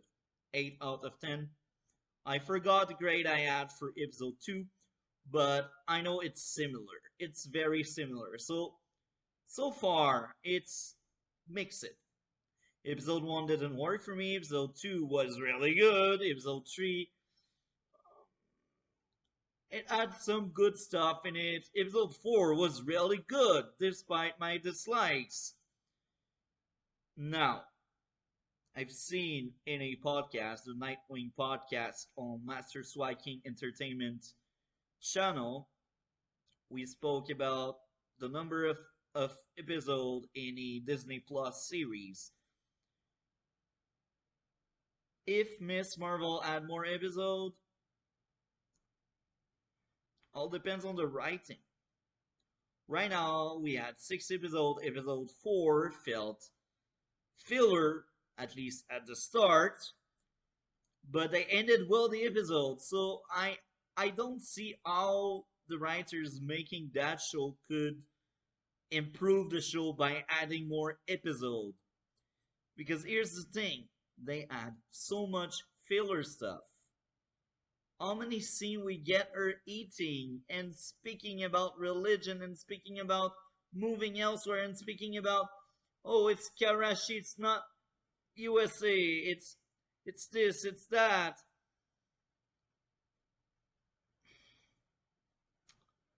It's really hard for me to take the show seriously, and I think it's their attempt. They want a funny show, but here's the thing: a lot of jokes don't land, a lot of dialogue don't work. But here again, this is just me, and at the point we are in, there's 6 episodes. We are at episode number 4, and episode number 4 was half filler. The other half was really good. The other half redeemed that episode. If I only take the filler part, trust me, this episode is a 2 or a 3. But because there is a lot of action in what I am looking for in this show, I cannot give any lower than 8 out of 10. But the issue remains. This episode didn't felt like an episode in the center of a series connecting the first half to the back half. It didn't felt like it. Episode 8 of the first season of Stargirl was really good. And based on my notes, it's a 9.7 out of 10, which is a really strong grade. And there's a lot of Pat and Courtney scenes. The good guys, they have a meeting. Cindy and her father also have a meeting. And Mike tried to apologize to Courtney because he was really rude toward her in episode 7. So this is really a follow-up to episode 7, and this feels like the art, the center of the season. We also get Pat having great scenes with Barbara. We get Icicle, great villain as usual. At that point in the episode, we know the villain. We understand the villain. We had the backstory of the villains. And we can relate to them at some extent. Of course, relating to a villain doesn't mean tomorrow you will end up killing people. No. But you can understand why they're this way, why they do that. In this episode, they also set up Henry maybe having some powers eventually. Now, if I remember correctly, this was the episode where, at the end, Courtney and Cindy fight. And the fight get interrupted by Henry separating them, and then the slaves the dragon has under his belt, or I should say under his control, they basically capture Cindy and they lock her up in a cell. Now, my biggest issue with that episode is the plot armor. Cindy was winning. She could have killed Stargirl. She didn't because plot armor. Outside of that, that episode was a 9.7 out of 10 for me. Well, I should say with that. Outside of that, it was 10. But because of the plot armor, it became 9.7 out of 10. And I will rewatch this episode anytime because this episode feel like an episode in the series that mattered. And here's the difference. Miss Marvel, as I said, half of episode 4 felt like a filler. I don't care about the food, I don't care about the color of the food or the cultural things. And here's the thing. Stargirl as a TV show doesn't want a specific target audience. It has one, but they are happy if they please everyone. Miss Marvel doesn't feel this way. It's obvious to me they want to show us the culture. They want to show us the food, what they eat, what they do, what they think, what they say in that part of the world. And I think that kind of show is fine if this is what you are looking for. But if you sell a TV show as a superhero TV show, then it's wrong to do that. And this is my feeling with Miss Marvel. They sold us a superhero TV show based on the trailer. And yes, there's a lot of things that goes on the line of a superhero TV show. There's a lot of tropes from superhero TV show genre.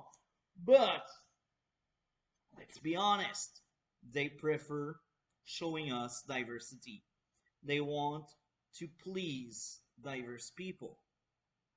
They want to please Pakistani and Indian people and little teenager girls. And I'm fine, but don't try to come and tell us it's a superhero TV show. Use another IP, show another IP, create your own characters. Don't say Marvel, Miss Marvel. Don't. It's not a superhero TV show.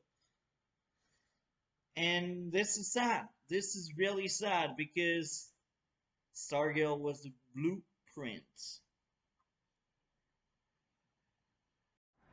Don't search too far why Miss Marvel has a low rating and a low viewership.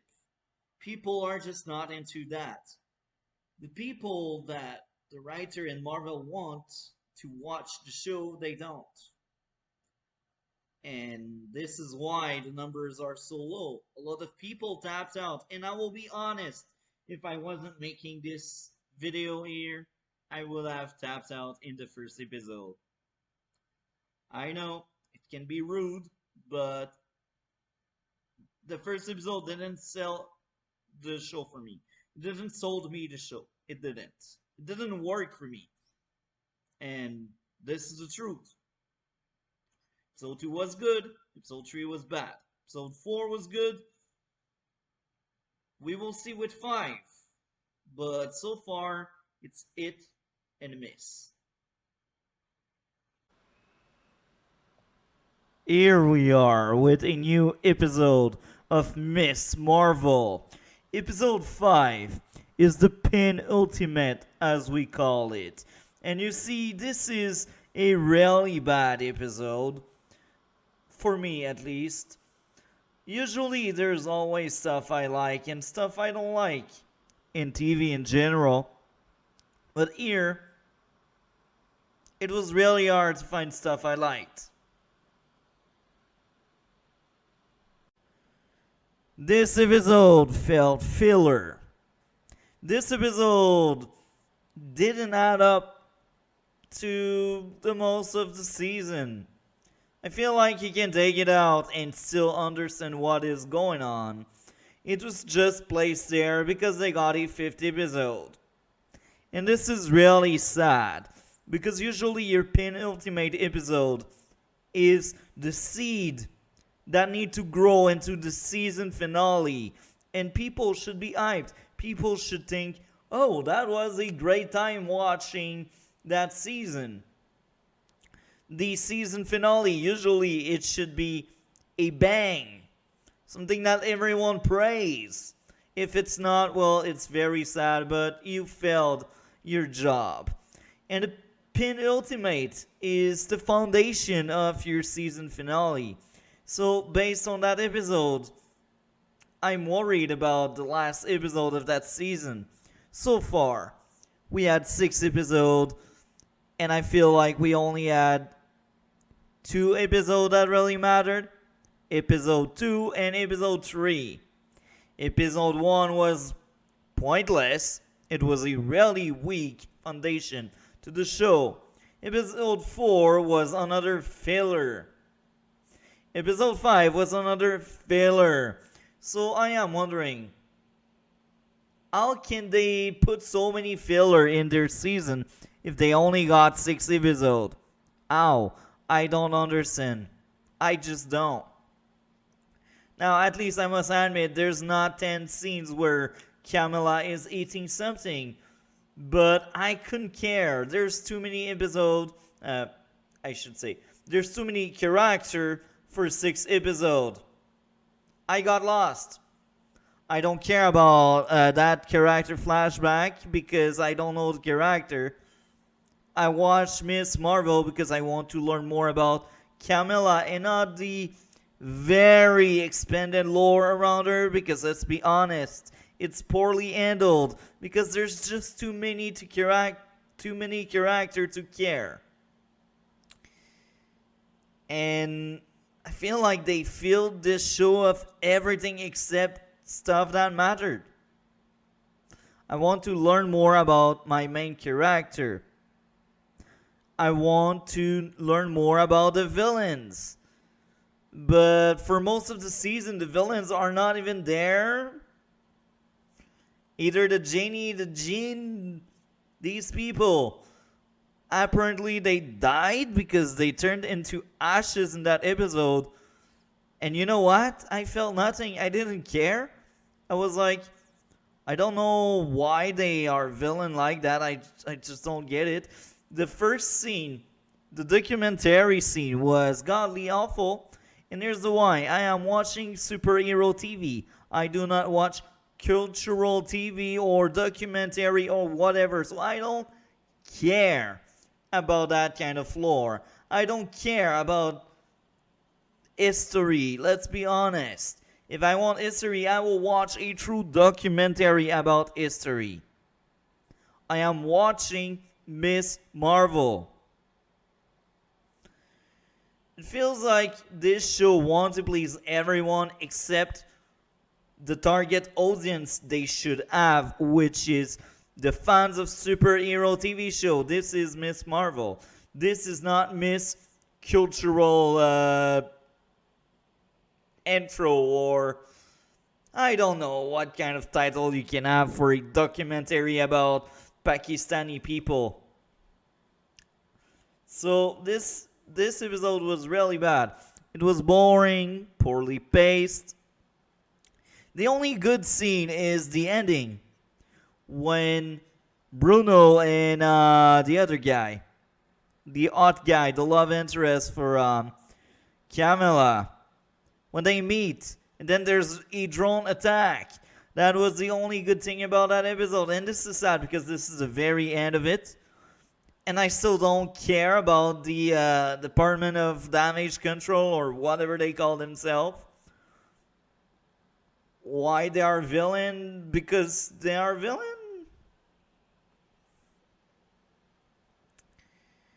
This episode was bad. It was the worst so far.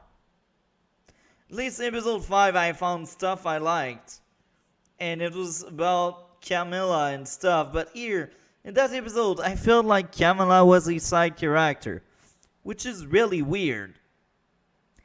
Gives me some Moon Knight vibe with Mark and Steven. Layla need to be the lead. Even if it said Moon Knight, Layla need to be the lead.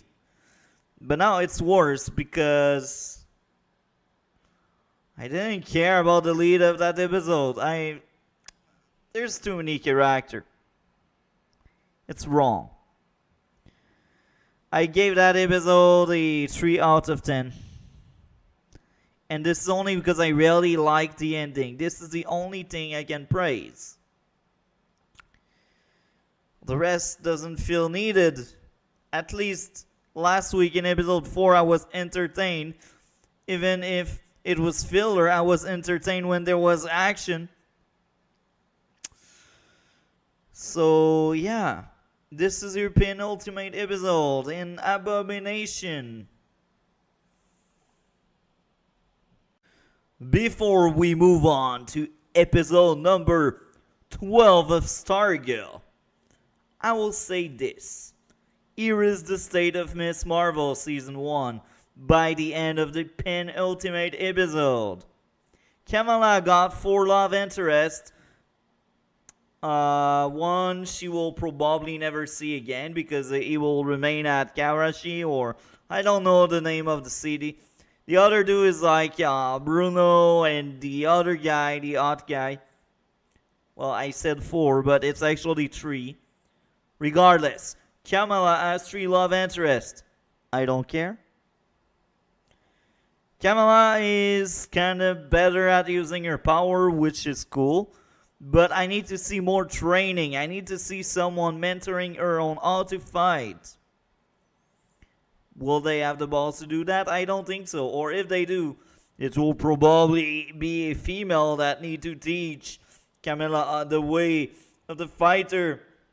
Because this is Disney we are talking about. Now, what else do we know? Damage control. Poor villain racist people after Miss Marvel and the other Jinn.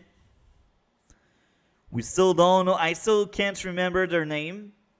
And I still don't know by the penultimate episode why they are villain. Disney thinks they don't need really to explain anything. They say, oh, we don't need good villain. We don't need that. We just want to speak about whitewashing food. Now, what do we know else? The Jinn. Apparently, they died in episode 5, I think. They turned into ashes and skeleton. So I am assuming they died. But since they don't explain anything, I can't know for sure. And if they died, it's anticlimactic. Because I don't know they died. This is sad.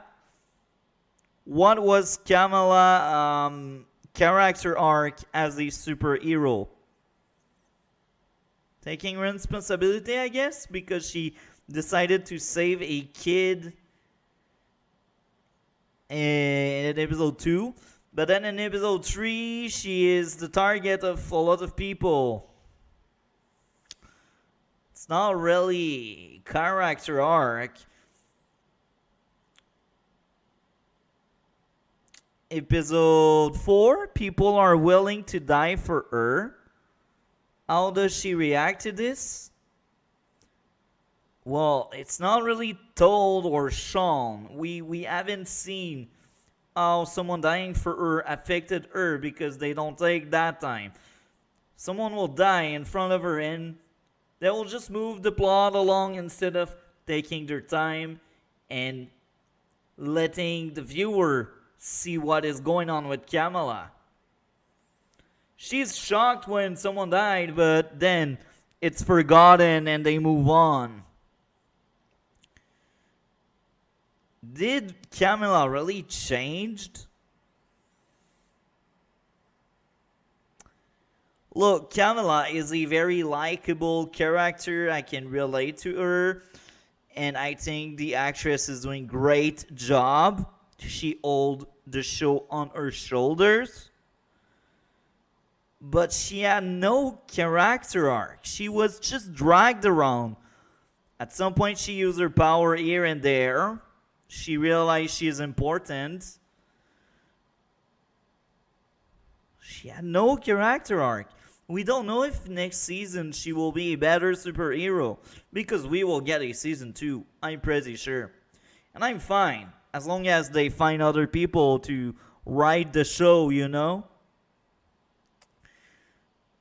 So, character arc? None. She was dragged around. But we do know Americans do whitewash their food. We do know how sexist Musk are sexist. And we need to solve that. Because we are American and we don't accept other religion. I say we, but I'm not even American. Well, maybe I'm more Canadian than American. I don't know if you place us in the same boat as you. Now, what else do we know? Jen are villain because they are villain and they died. Now I must give credit where credit is due. That season didn't feel like a world-ending threat. It didn't feel like there was any stakes, there was any danger for the world or the city or anything. It only felt like maybe some things can be dangerous. They don't bother explaining exactly what can happen if Kamala opens the portal. They take their time to explain us how religion helps some people. But hey, let's not explain anything about the why Kamala's powers, or let's no. That season so far feels empty. It feels failure. It's really sad because Kamala, as I said, is a very likable character.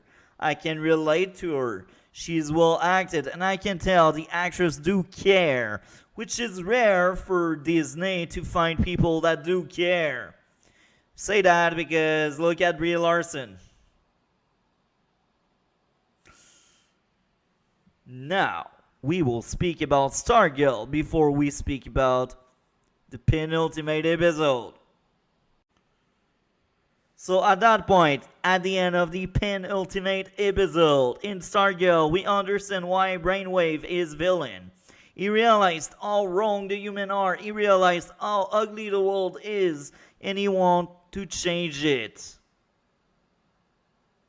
This is a lot more knowledge than anything we know about the other characters.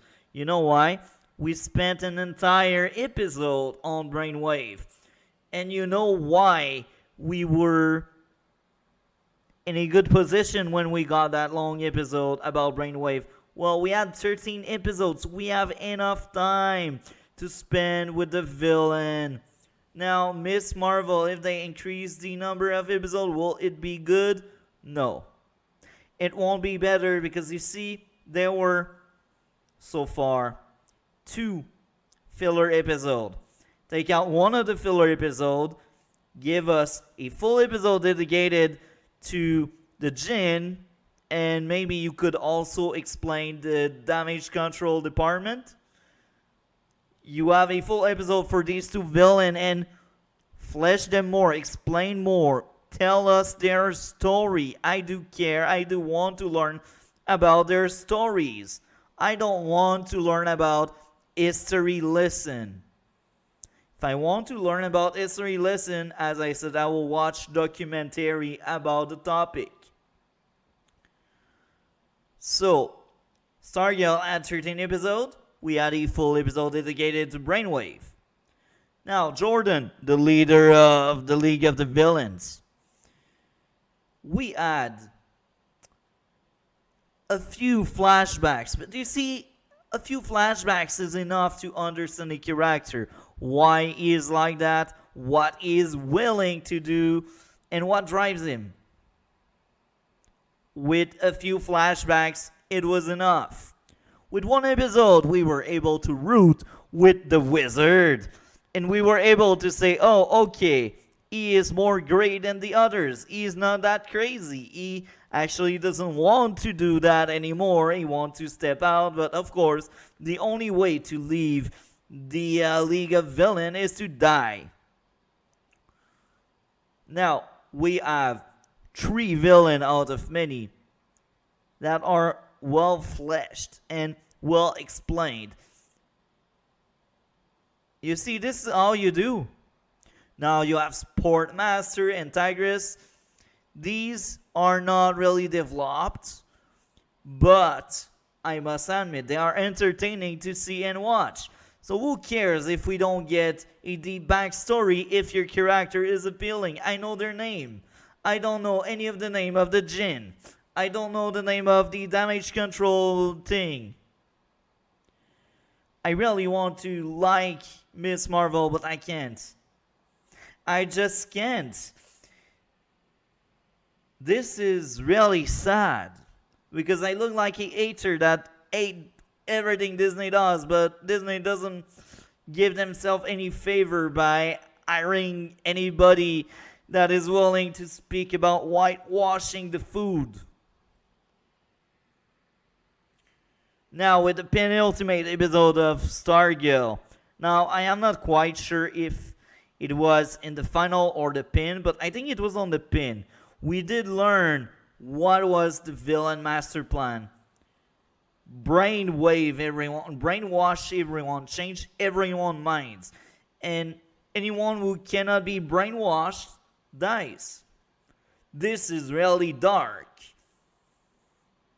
And guess what? It's well explained. If you cannot be changed into someone else, you die.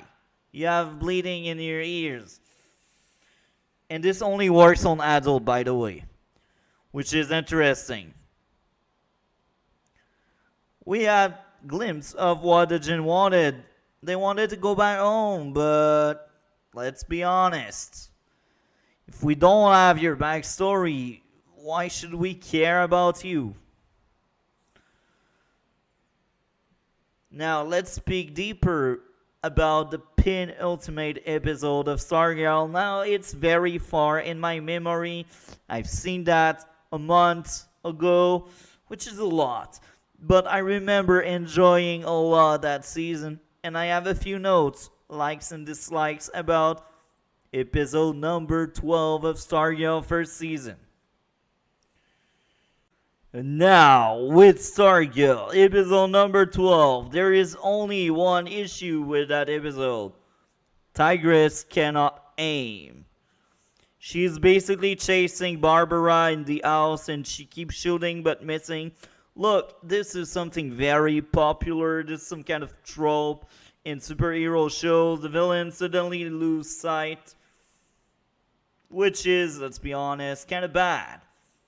But character like Tigress do like to torture people, so I'm guessing she wasn't going for kill shots anyway. But now it's giving a good end. It's helping the writers to free them from that plot hole, if we can call it that way. Now, this was the only thing I didn't like in episode 12 of Stargirl.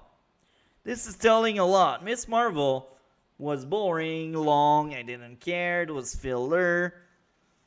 Dragged on forever, we had a bad documentary.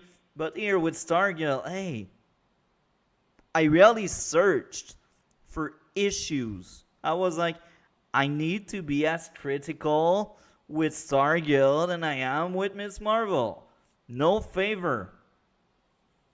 I just cannot find issues. Now, am I the best critic out there? No, I'm not. And I know it. But I am fair. I judge everything the same way. Now, of course, if I don't like something, I will be a bit more harsh. But this is natural because if you don't like someone, You can't pretend you like that someone. It's a lie, and I am not a liar. Now, let's speak about what I liked. The villain meeting. Each time we had the villain together, I liked it. That was really good, really interesting, really well done. We had a family meeting with Pat, with Courtney, with Barbara, with Mike. We had a fight between Pat and Crusher. The fight choreography was well done. The episode was funny at moments. We had Principal Bowen criticizing uh, Tigress and Sportmaster parenting abilities. We had Principal Bowen speaking with her son, and that was a very touching moment. And that's the kind of farewell and goodbyes a villain can do before going out. We also had some backstory for the characters. We had a Justice Society meeting again, a villain meeting. Brainwave is back. Dr. Dragon. Another GSA meeting. The janitor. Amazing side character. Mike Courtney. Showing that Mike is kind of jealous of Courtney, but that's fine. There's a kitchen scene, very interesting. Rick and Pat. Pat explaining to Rick, look, you're the best to help out on learning about the journal and revealing the secrets of the journal. And that's great. We had a gambler, another great villain. We had Bet being useful for once and being likable as well. We had great Mike Pat scene. Rick, as usual, another great character. The cliffhanger. Now, if I play side by side, both cliffhangers. Miss Marvel. We believe Bruno and the other guy died, but of course we know they will not die like that. Don't disrespect my boy Bruno. He need to get with Camilla at the end. He deserves Camilla. Or he deserves his scholarship, or I don't know. So, it was kind of cool. It was the only thing I liked in the Miss Marvel episode. But with Stargirl, I liked pretty much everything. And the cliffhanger with Stargirl did set up a fight between Courtney and Pat. That was... wow. By the way, Stargirl episode number 12 was 9.7 out of 10. Yeah.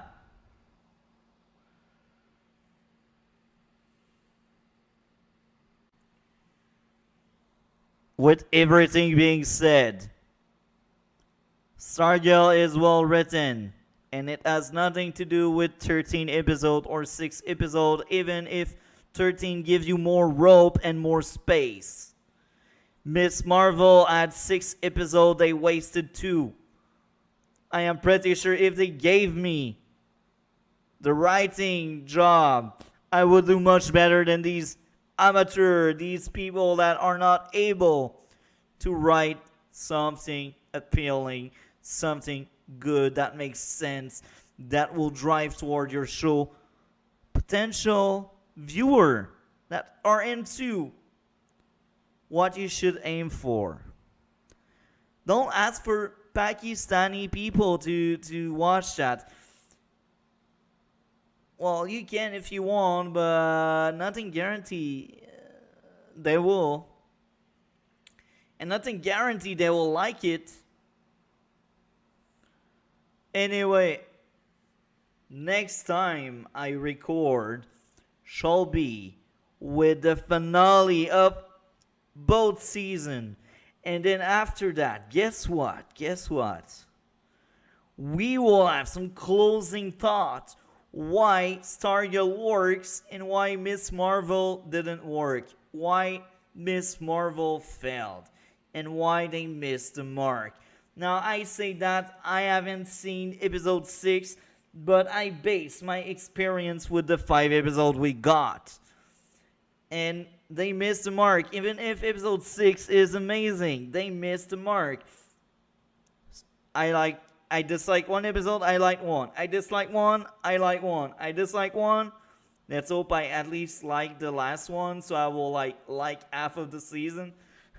But regardless, this is really sad. Miss Marvel feels like wasted potential, just like Moon Knight. Just like Moon Knight. They don't know how to handle 6 episodes. They cram filler into that. I don't know what they are thinking. They have limited time and yet they don't get it. I am just done watching Miss Marvel first season. And yeah, the last episode was underwhelming. But this is something to expect. Let's be honest. Episode 5 was kind of bad. Like, really bad. Really awful. And this is really sad here. Because I feel like this show is just wasted potential. Nothing more. Nothing less. We got a great main actress. She is charming. And she sell well the character. And I also think the writing of her character is really good. But this is the only piece of writing this show was able to provide.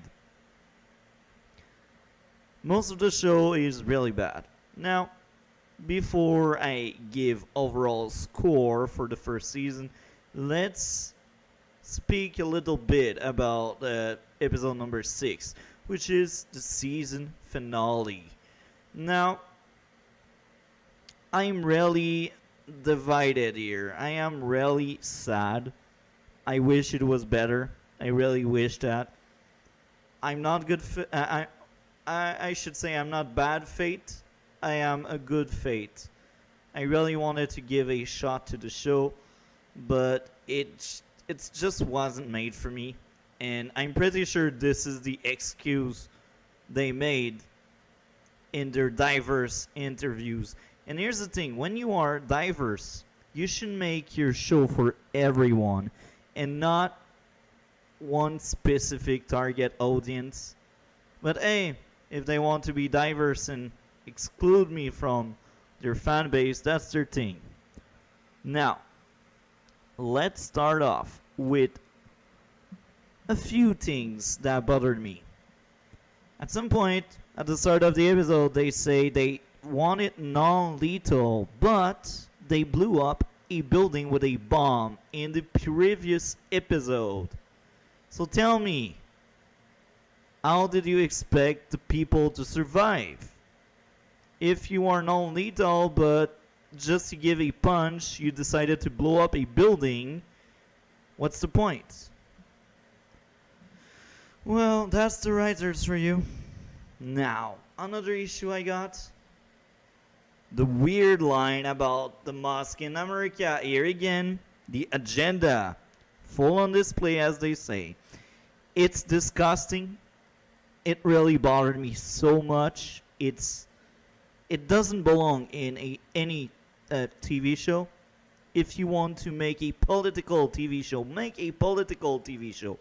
Don't ruin a superhero TV show. Don't destroy your own IP. I think Miss Marvel will be forever tainted by a really bad first season. Even the critics don't really like that show. Now, most of the critics, they like their early access, so they will say whatever they can to keep their early access. But the most honest critics out there, I don't see them being able to give a good grade to the show. Now, I go too far. I go back to my issues. The villain, Damage Control Woman, she is still obnoxious. She is not a good villain. She is boring. What's the point? I don't know her. I don't even know her name, and I don't care about her name because they don't want us to care about them. They only want us to say, "Oh, government bad. That girl is bad." And the biggest thing to tell us she's bad is she is racist. That's why she's bad. I haven't seen her like on screen killing people or going too far to protect the country. I only see the racist, and I'm pretty sure this is what they were going for. They wanted us to say, "Oh, racists are villains." The message is kind of cool. I agree. Don't be a racist, please. However, we are watching a superhero TV show, and this is telling a lot. If your main villain is a racist, this is telling a lot about the writers, the people in charge of this show. It tells us they are lazy and they just want like an idea to be the villain. They don't want to craft a villain. They don't want to work on a villain that is appealing and interesting. They just don't bother. They're like, racists are bad people, so they will be the villain of our show. We don't have backstory. We don't go deep on why they act like that.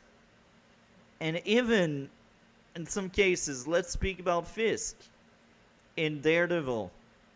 He is an amazing villain. You know why? He is willing to do whatever it takes because he thinks his goal is good.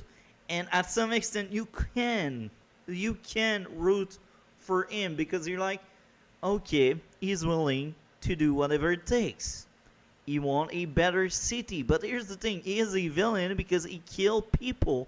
And because he is the enemy of the main character. He kills people, he is willing to do whatever it takes. That's why it's the villain. And you know why I care about Fisk and not the damage control people? Fisk has development. Fisk had an entire episode with his backstory, and we had many scenes where we get to know the human, or I should say the character behind the villain. We get to know the guy. Look, that guy is polite. That guy is sensitive to women. That guy, he had good manners. That guy is a character. That guy has strength and flaws. When I look at damage control people, I don't know their backstory. I don't know their strength or flaws. All I know is they are racist, so they are villain. They don't follow order. They go too far. But here's the thing. They are not character. They are an idea. Your villain in your show should be a villain. An idea is not enough for me.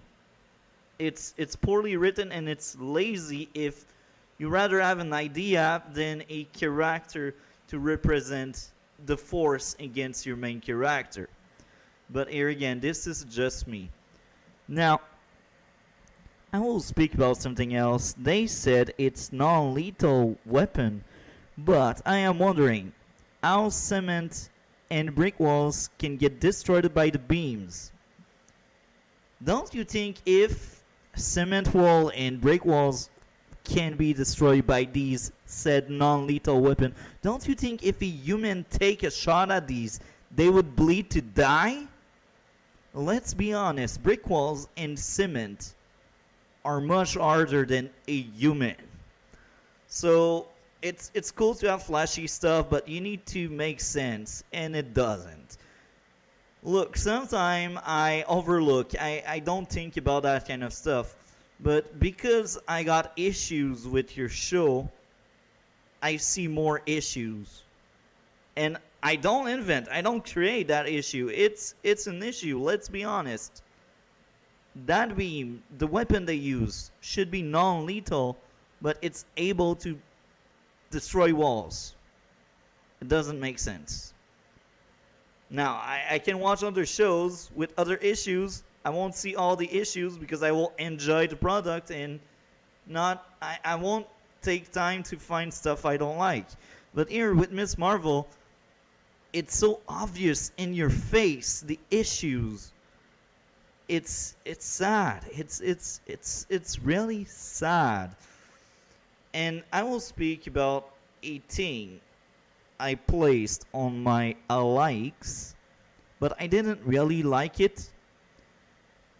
Actually, no. I will speak about my last thing I disliked, and then I will speak about the thing I'm kind of divided on.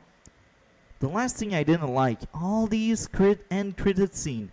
One end credit scene is not enough for them, obviously, so they want to add more. I have nothing against end credit scene to tease the second season. I have nothing against that. But here we had two of them. And I will be honest, the entire season I wasn't sticking around to see cliffhanger or other end credit scene. I didn't care enough. When I was seeing the credit rolling, I tapped out. I left. Now the main reason why I stick around to the end of the very long credit, I did this because I want to see like what will happen next. I want to see when we will have more storyline, what the other storyline may be. Now, the second end credit scene was teasing the Marvels movie. A movie I'm not quite sure I will go watch. I don't know. I will wait until people do reviews.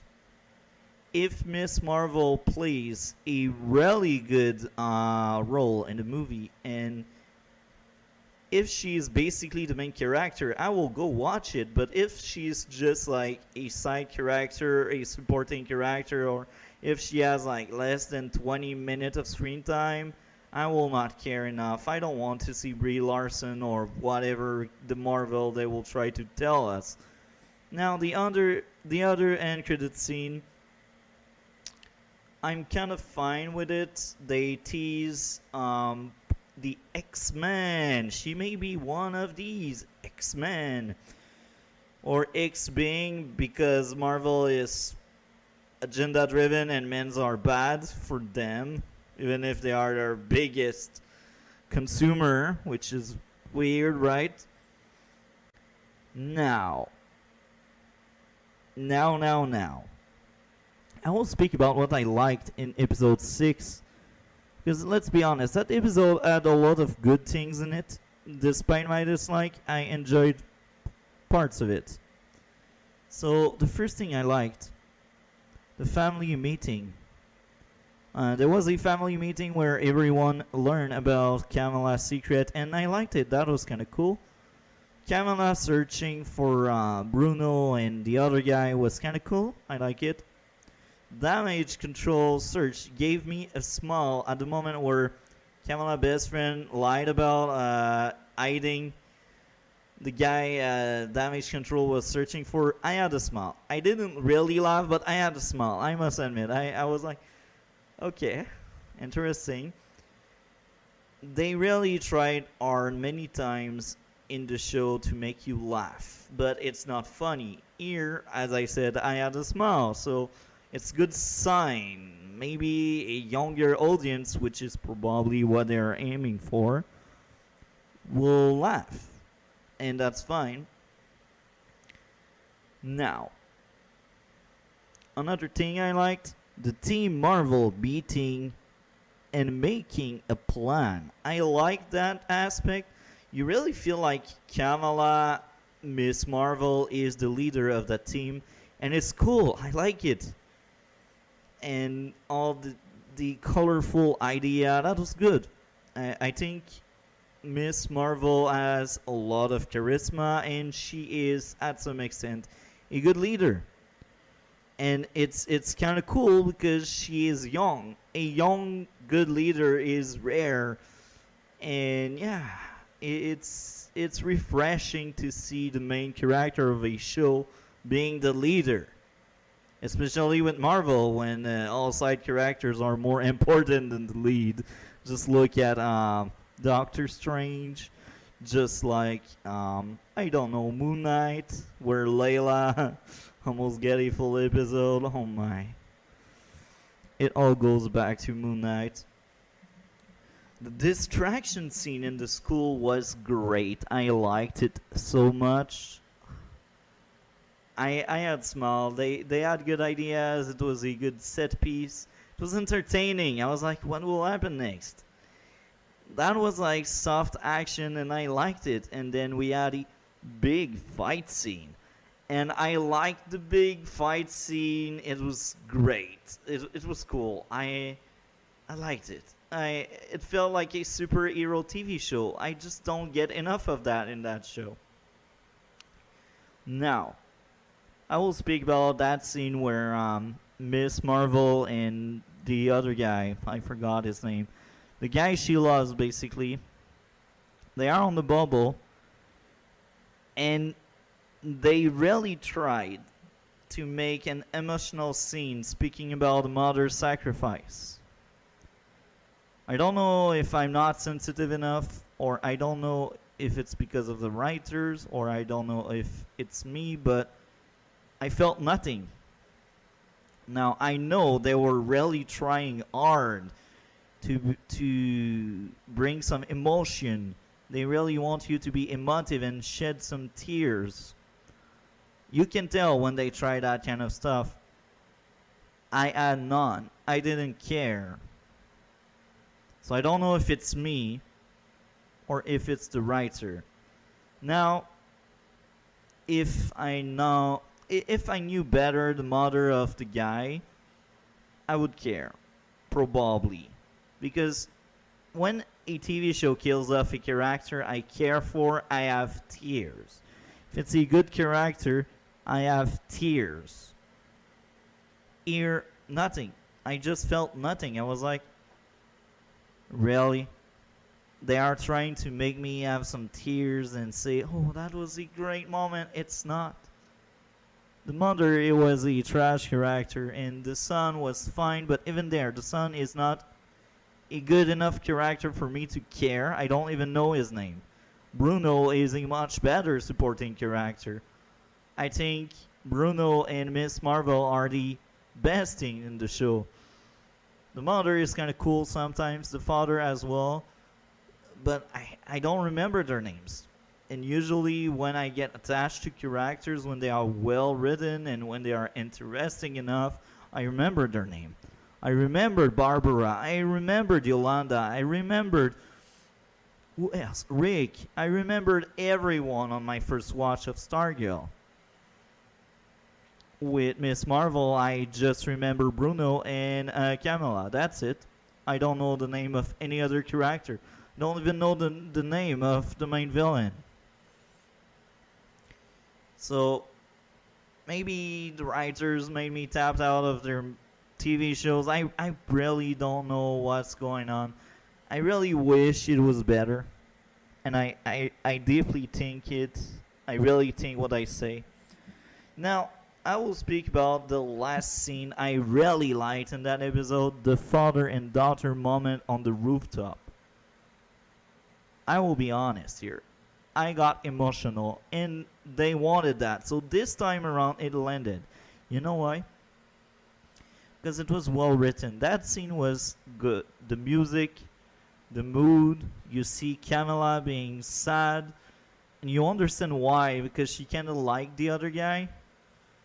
And apparently the other guy died or vanished. I don't know what happened with him, and I honestly don't care. But Kamala is sad, and then her father comes, and they speak. And the father is really cool. It's not the best character ever. I can't even remember his name, but he is cool. I must admit it. He is cool. And the brother as well. Kamala brother is also really cool, even if I don't know his name. They are cool. I must admit it. They are good characters. Well, they are not the best of the best, but they make the job for what they do.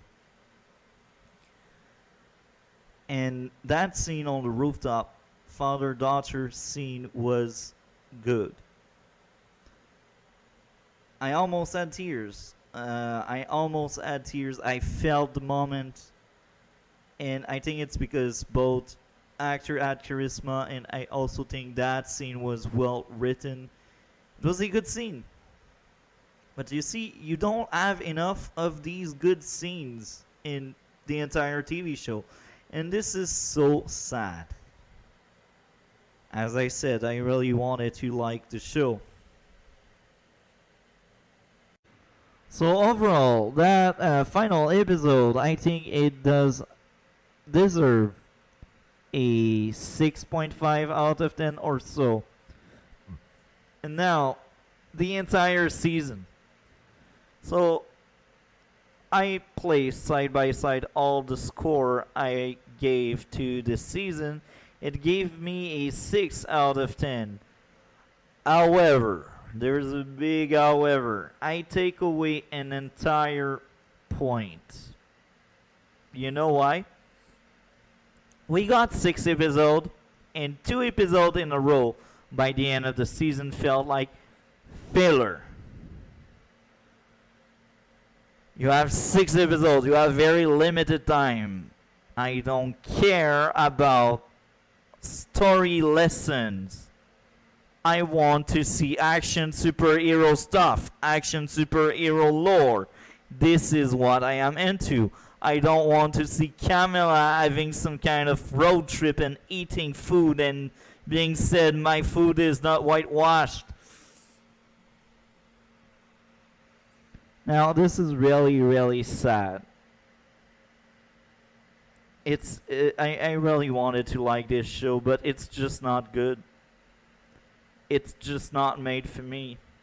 And I know for a fact that even the target audience, they will have some scene that will be like, it was boring. Let's be honest. Even if you're the target audience, do you really want a history lesson in a TV show? Do you want politics in your TV show?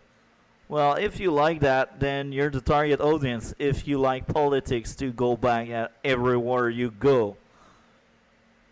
And this is funny because you see, Stargirl first season was probably, I can't really remember the score I gave. I think it was like 9.5 or 9.7 out of 10. You see, there's a huge gap between both shows. And I think it's because DC Stargirl is written by passionate people that wanted to do a superhero TV show. I think this is what they were aiming for, and I think the target audience was people that are into superhero TV show, and this is why I liked it. When you go to Miss Marvel, I think they are activists that made the show, and they are like, oh, I got my bachelor in politics, let's make good use of that politics bachelor or master and smash some politics in that TV show called Miss Marvel. This is sad. And their target audience was clearly young girls, 15 years old, Pakistani, because they want a diverse audience, but they are hypocrites because it's not made for me. Now, before we go to closing thoughts, I need to speak about Stargirl season finale. Because I spoke about Miss Marvel season finale. And I will dig out my old notes to see what I liked and what I didn't like in the Stargirl season 1 finale. And I can tell there's much more things to like. Because it's well done and well written. This is crazy. I take a look to my notes. In the season 1 finale of Stargirl first season, I have no dislikes. I liked every bit of it. We had a great opening scene. Jordan as a villain was amazing. We had Stargirl versus Stripe. That was good. We had Bed versus Gambler. Courtney and Pat scene where Courtney accepts Pat as her stepfather. That was great, emotional, and it wasn't forced. It was natural, well written by competent people. We had Chuck versus Gambler. That was great. Pat and Courtney again. We had a lot of funny moments and scene. We had Rick having good moments in that episode. And we had Rick and Yolanda having good interaction with each other. We had a great big fight. The fight choreography. Grundy. Brainwave. Courtney versus Cindy again. Yolanda killing Brainwave. Courtney, Yolanda, Stargirl destroying the engine. Rick versus Grundy. Jordan and Barbara on the rooftop. Pat and Jordan. Pat doesn't have powers. And he was willing to place his life in danger to save Barbara on the rooftop. And here again, Rick choosing to not kill Grundy. We had Courtney against Icicle. Great fight. We had Yolanda again. Mike driving the car and killing the villain. Rick and Courtney seeing janitor Cindy. The shade tease. Courtney and Pat final scene together. You see, Stargirl first season had a lot of really eye moment, eye scenes. And this is really interesting. I always remember Stargirl, like final episode in season 1, feeling like a really good season finale. And outside of the teases for a second season, it feels like a series finale. So, you know, when a show is well written, when it doesn't rely on other IPs or stuff, it didn't close up everything. It let some air breathing, and Stargirl was just amazing. And I cannot say the same. I feel like Miss Marvel, I needed more. It didn't feel like a season finale. It felt like another episode in the season. Yes, Damage Control people were fired at the end because they didn't follow order, but who cares? I didn't care for them because they don't want me to care about them. They want me to hate them because racist. That's what they want. So instead of marking down ideology the way you do, focus on your characters. Let them be characters and write them well, and you will solve most of your issues. So, before we move to closing thoughts, I got that genius idea. Let's go take a look at Rotten Tomato, the audience comments. I don't care about the critics because we all know they are biased and we cannot really trust them. They like their early access. And yeah. Let's go read some comment now. So, I'm kinda surprised, and here's the why. Average audience score 82. So I am not an echo chamber. This is why we go to Rotten Tomato. I gave to all of you my thoughts. Why I actually liked and disliked this season of Miss Marvel, and by showing you, I should say, the comment of people on Rotten Tomato, that stopped me from becoming that echo chamber I don't want to be. I will be clear here. If it's your first time around, usually we read my comments I tend to leave, but here today I haven't left any comment because I don't really care about that show. And yeah, so we will read other people comments here. So this starts here. This is a very long comment. Maybe I will resize everything.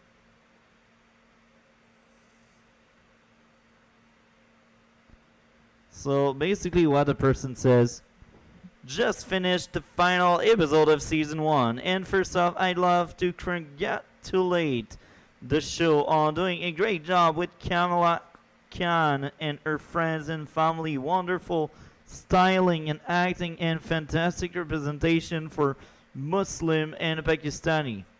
The actor, director, and cinematographer did a fantastic job bringing her to life. That said, this is a superhero show, and the superheroic Miss Marvel were, to be blunt, pretty horrible after the second episode. The inexplicable complete power change are well described elsewhere, but I will add that even at the last minute, the writer couldn't seem to ever decide what they actually wanted her power or origin to ultimately be. Pacing and team-wise, the show started out with great street-level Eric like the comics, and I still would have given the show at least 4 out of 5 stars if they at least stuck to street-level threat and the mystery behind her powers. But midway through the season, new world-endangering subplot appeared, introducing some of the worst written, worst plotted antagonists of the MCU, whom are handled far too sloppily and are ultimately pointless. I do agree with that entire statement. I finished episode 6 looking forward to Miss Marvel next adventures, but ultimately disappointed in what this first season could have been with a clearer vision and more fidelity to the source of material. So this person, I will show you the score that person gave. 5 out of 10. This is kind of great, right? It's exactly the same grade as me. And now we got someone with a 1 star. I cannot wait to read that person. So, with 1 star, I could only watch the first episode. Characters are flat and strange as this sound. It seems over-directed to me. So much is happening in every single scene and frame. It's overwhelming, and the action scene was cartoonish in the extreme. I wouldn't use my time watching this personally. So you see, someone else outside of me only watched first episode. They only have seen the first episode, and that's his thought. And usually your first episode should be strong enough to hook the people, to tell people, look at my show. This is what I am selling to you. Just stick around. It will be good. If you fail doing so, you will lose a lot of viewer, and this is what happened. This is why the show has low viewership. The first episode is not really that great. I gave it a 5 out of 10, I believe. This is kind of low for a season premiere. So here we are. Love Miss Marvel. If you are not watching Miss Marvel, you really are missing out on a great series. I disagree, but hey, everyone can have their own opinion. So we got 2 Spanish people. I will skip them. I do not know how to speak Spanish. I am truly sorry. But looks like one of the Spanish people didn't like episode 1, I guess. Or the entire series. I really don't know. I can't tell.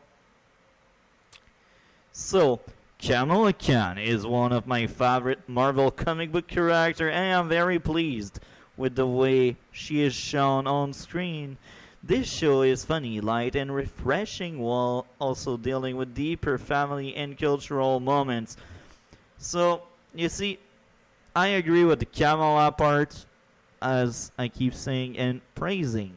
Kamala is a good character. She's interesting. She has flaws. She is a strong character that happens to be female. At least her gender doesn't really affect the way that character is written. Now, the cultural aspect of it, I don't care. I don't give a crap about it. And that's my biggest issue. This show places so much emphasis on that crap. But hey, that guy liked it. Well, I'm happy for you, man. If you liked it, you liked it. And I'm happy for you. This is all I will say. So, it took a while to get into this series, but now I am hooked. So this is a 7 out of 10. That's kind of cool. 8 out of 10. Super fun, super cute, and enjoyable. Perfect for anyone who is a 13 years old or remember being one and when high school against and your mom ruled your life, I should say. Okay, I see where you are coming from now. There's another Spanish comment.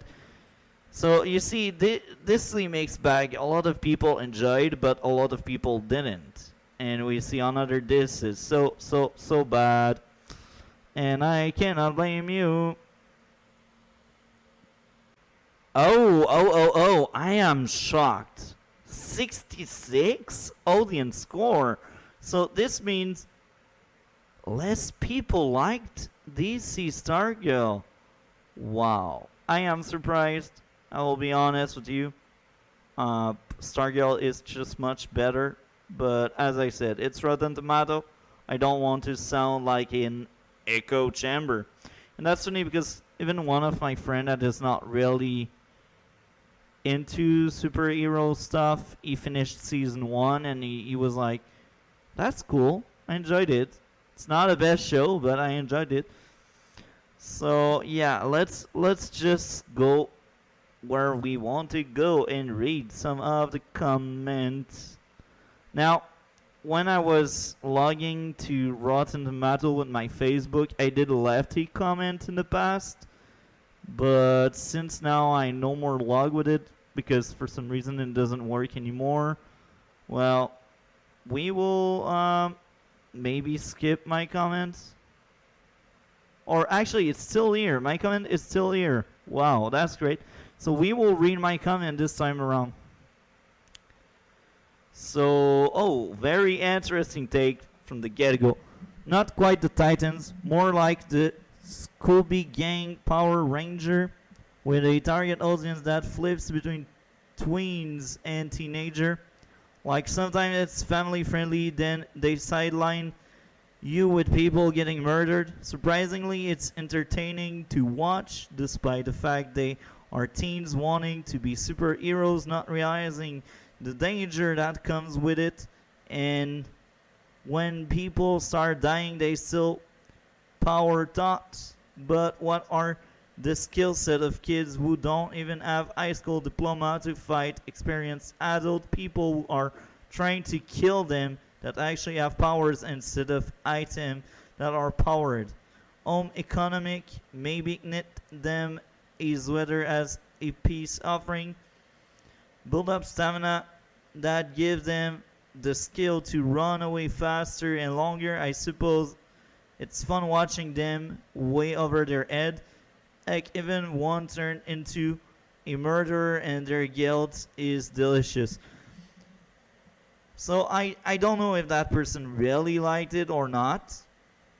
That's kind of weird. But this is coming from someone that speaks about the Titans. Now, I have nothing against the Titan or the Titan fans.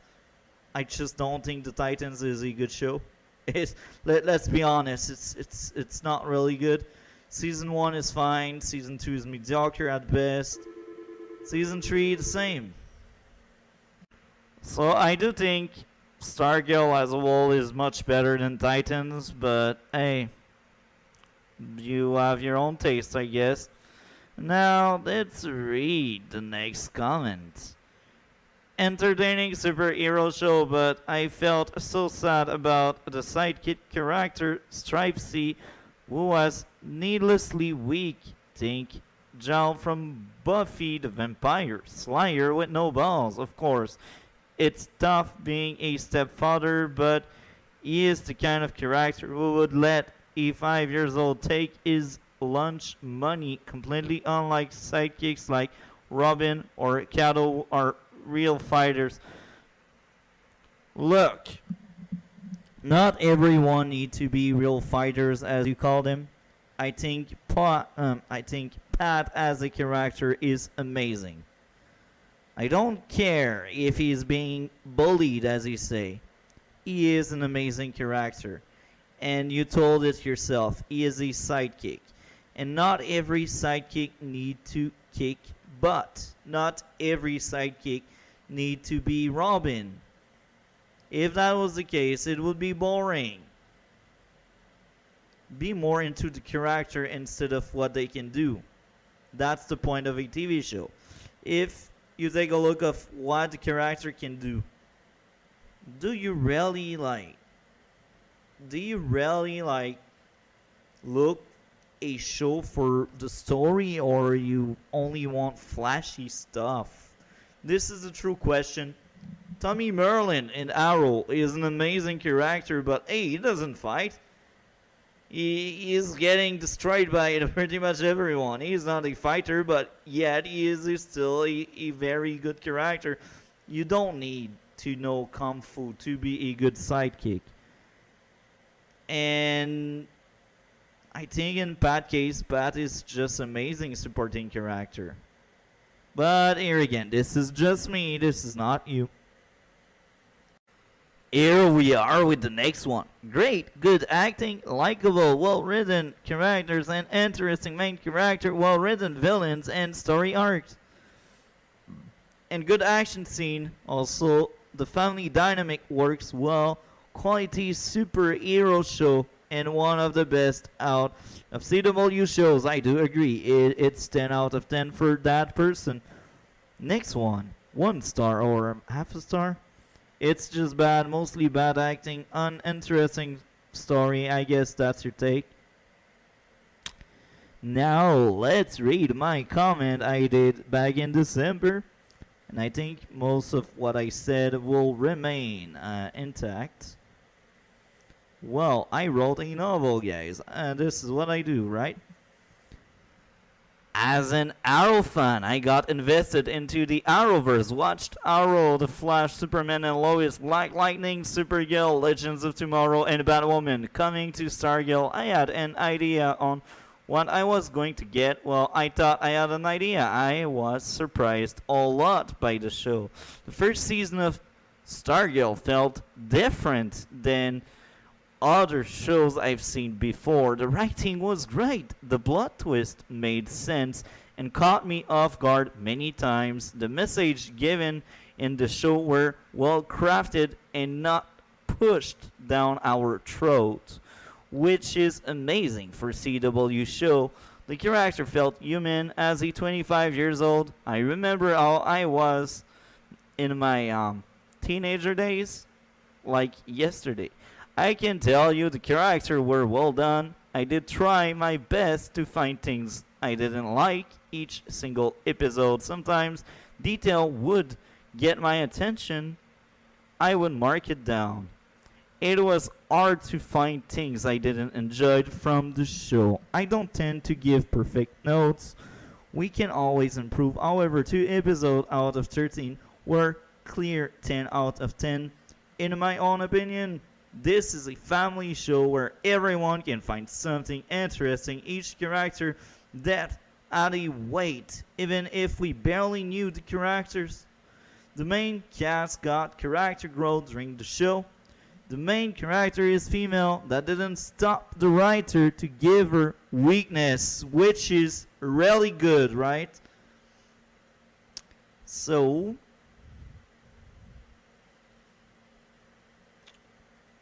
I could relate to what the character lived during this season. This show was very entertaining. The villain, most of them were unique. Having the villain have good intention at the end make them more gray than black and white, and this stands out. Pat and Courtney felt like true father-daughter relationship, despite Courtney not accepting Pat being her father since he is her stepfather. The only boring character was Courtney's mom, but she grew in me by the end of the season. The fun stuff always feel natural, earned, and well landed. Don't expect action every single episode. So let's keep going here. I almost lost where I was. Don't expect action every single episode. Expect the story to have its own pacing, its own speed. The show can still improve. Where? I don't know. So far, I consider the show being a 9.5 out of 10, and maybe once I'm done with season 2, I will make season 1 a 10 out of 10, or maybe it will be 9 out of 10. Can't wait to see more from an amazing cast and great behind the scenes staff. I recommend people to watch the show. Everyone can find things they can enjoy in it. Now let's read out other comments. Here we are with the next one. If you're a fan of the characters from DC Comics, here you will see many Golden Age heroes from the 40s and many younger heroes from the 90s come to life in an incredibly comic accurate manner. Not only that, but good performance and great action sequence make the show that much more enjoyable. I agree. That show is a blast. I cannot wait to rewatch again. It's so good. I think in August I will do like lives where we do like some kind of watch parties and we rewatch the entire season. Not in one live, we will have like 4 lives, 5 lives, I don't know yet. But I plan on doing that in August to be ready for the 3rd season.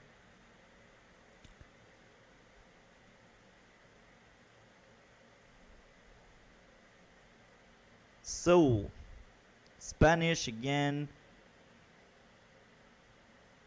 Great show, enjoying the darker 2nd season. Now this one.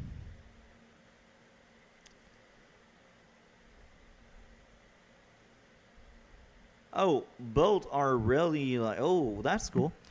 Not the worst show. I even kind of liked it at first. It's the little things that make it hard to watch a lot of times. One example is the bitchy little Asian girl who is the star of the high school football team. Yep, she runs right over guys twice her size because, well, girl power, I guess. It's just really hard to digest without severe eye stain from rolling my eyes. I don't know any show where you are supposed to root for the protagonist, but you end up wishing the bad guys would kill a bunch of children. There's a problem. Okay. I will say that it's a comic book TV show.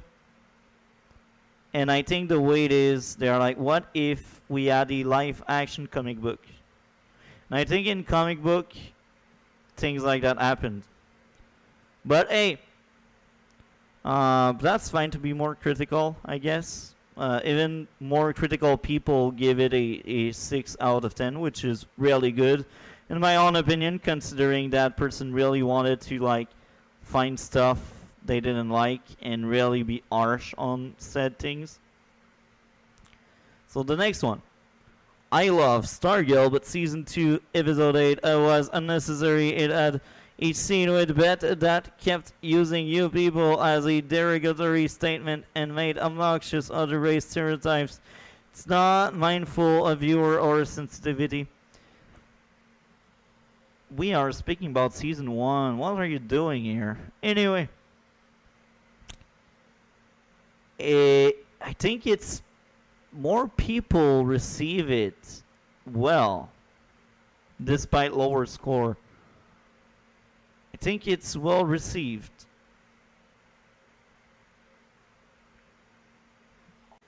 Here are my closing thoughts on Stargirl and Miss Marvel. Now, I don't think Miss Marvel is made for me. They are right. The press is right. However, as I said, if you do a show, you should do it for everyone. If you dare to be inclusive and if you want diversity, try to get a diverse audience as well and not a specific one the way you do. Miss Marvel, I really wish you were better as a TV show. I really wish I could suggest you to people. I don't suggest things that don't pass the grade for me. As I said, 5 out of 10 for Miss Marvel first season. It missed the mark. I'm the minority, I know.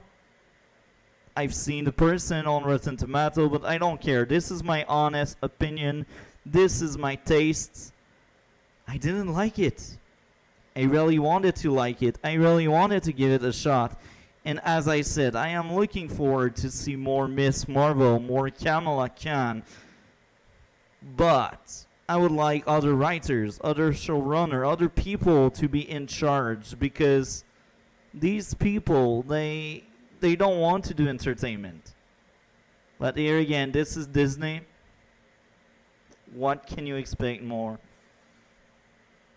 Now, Stargirl, closing thought. It's an amazing first season. I recommend to pretty much everyone. 9.5 out of 10. As simple as that. It's well deserved and earned. Despite people not really liking it. That's the right. As I said, it's my honest opinion. That's how I see both shows.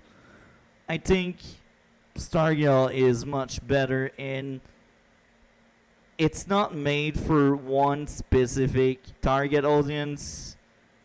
I know it has a target audience just like any other show. It's just normal. However, they don't want to pander. They don't want to only have these people as viewer. I think they want everyone to enjoy. That's why it's a family show. I think this is why. And now some people are saying it's family friendly, but then people die. Yeah. Your kids, they will learn that soon. Grandparents, uncle, aunt, friend, cousin. At some point, kids will know people dying. I think you need a certain age to see Stargirl. I think like 10 years old-ish. It can be fine for them to watch Stargirl first season. But I think season 2 is darker, so more teenager-like 13, 14. But I think it's a well-done show. Now Miss Marvel is it's the same target audience. However, Miss Marvel only want to please Pakistani young girl. That's the thing. Now, what will happen in the future? Well, we will cover Stargirl third season. We will cover it because it's good. Well, I hope season 3 will be good. I have other DC videos in the making. I will have other Marvel video in the making. Now in August, I know we got She-Hulk. At first I was like, that trailer is awful, I don't want to see it. But then I got that good idea. Let's play side by side Jessica Jones first season and She-Hulk first season. I will place them side by side, and I will be as harsh as I can be on both shows. I cannot wait to do that. It will be a good trip, and I hope guys will enjoy. And I also hope She-Hulk will be better than Miss Marvel. I really wish the best to all shows. It's not because it's Disney and Marvel that I don't want to like what I watch. I don't do 8 watch on my channel. That's why I don't do weekly reviews. That's why you haven't seen any Miss Marvel reviews. And that's why I don't think I will have any She-Hulk reviews. Because I don't want to sound like an echo chamber that hates everything Marvel or Disney. Take a look to my Daredevil TV show videos. These are good, I think. Now, I hope guys enjoyed. What are your thoughts? Leave a comment in the description below. Like the video, share it out there, and subscribe. This helps the channel to grow, and you will have the update on when She-Hulk versus Jessica Jones will be out. And with that, I wish you all a great day. Take care.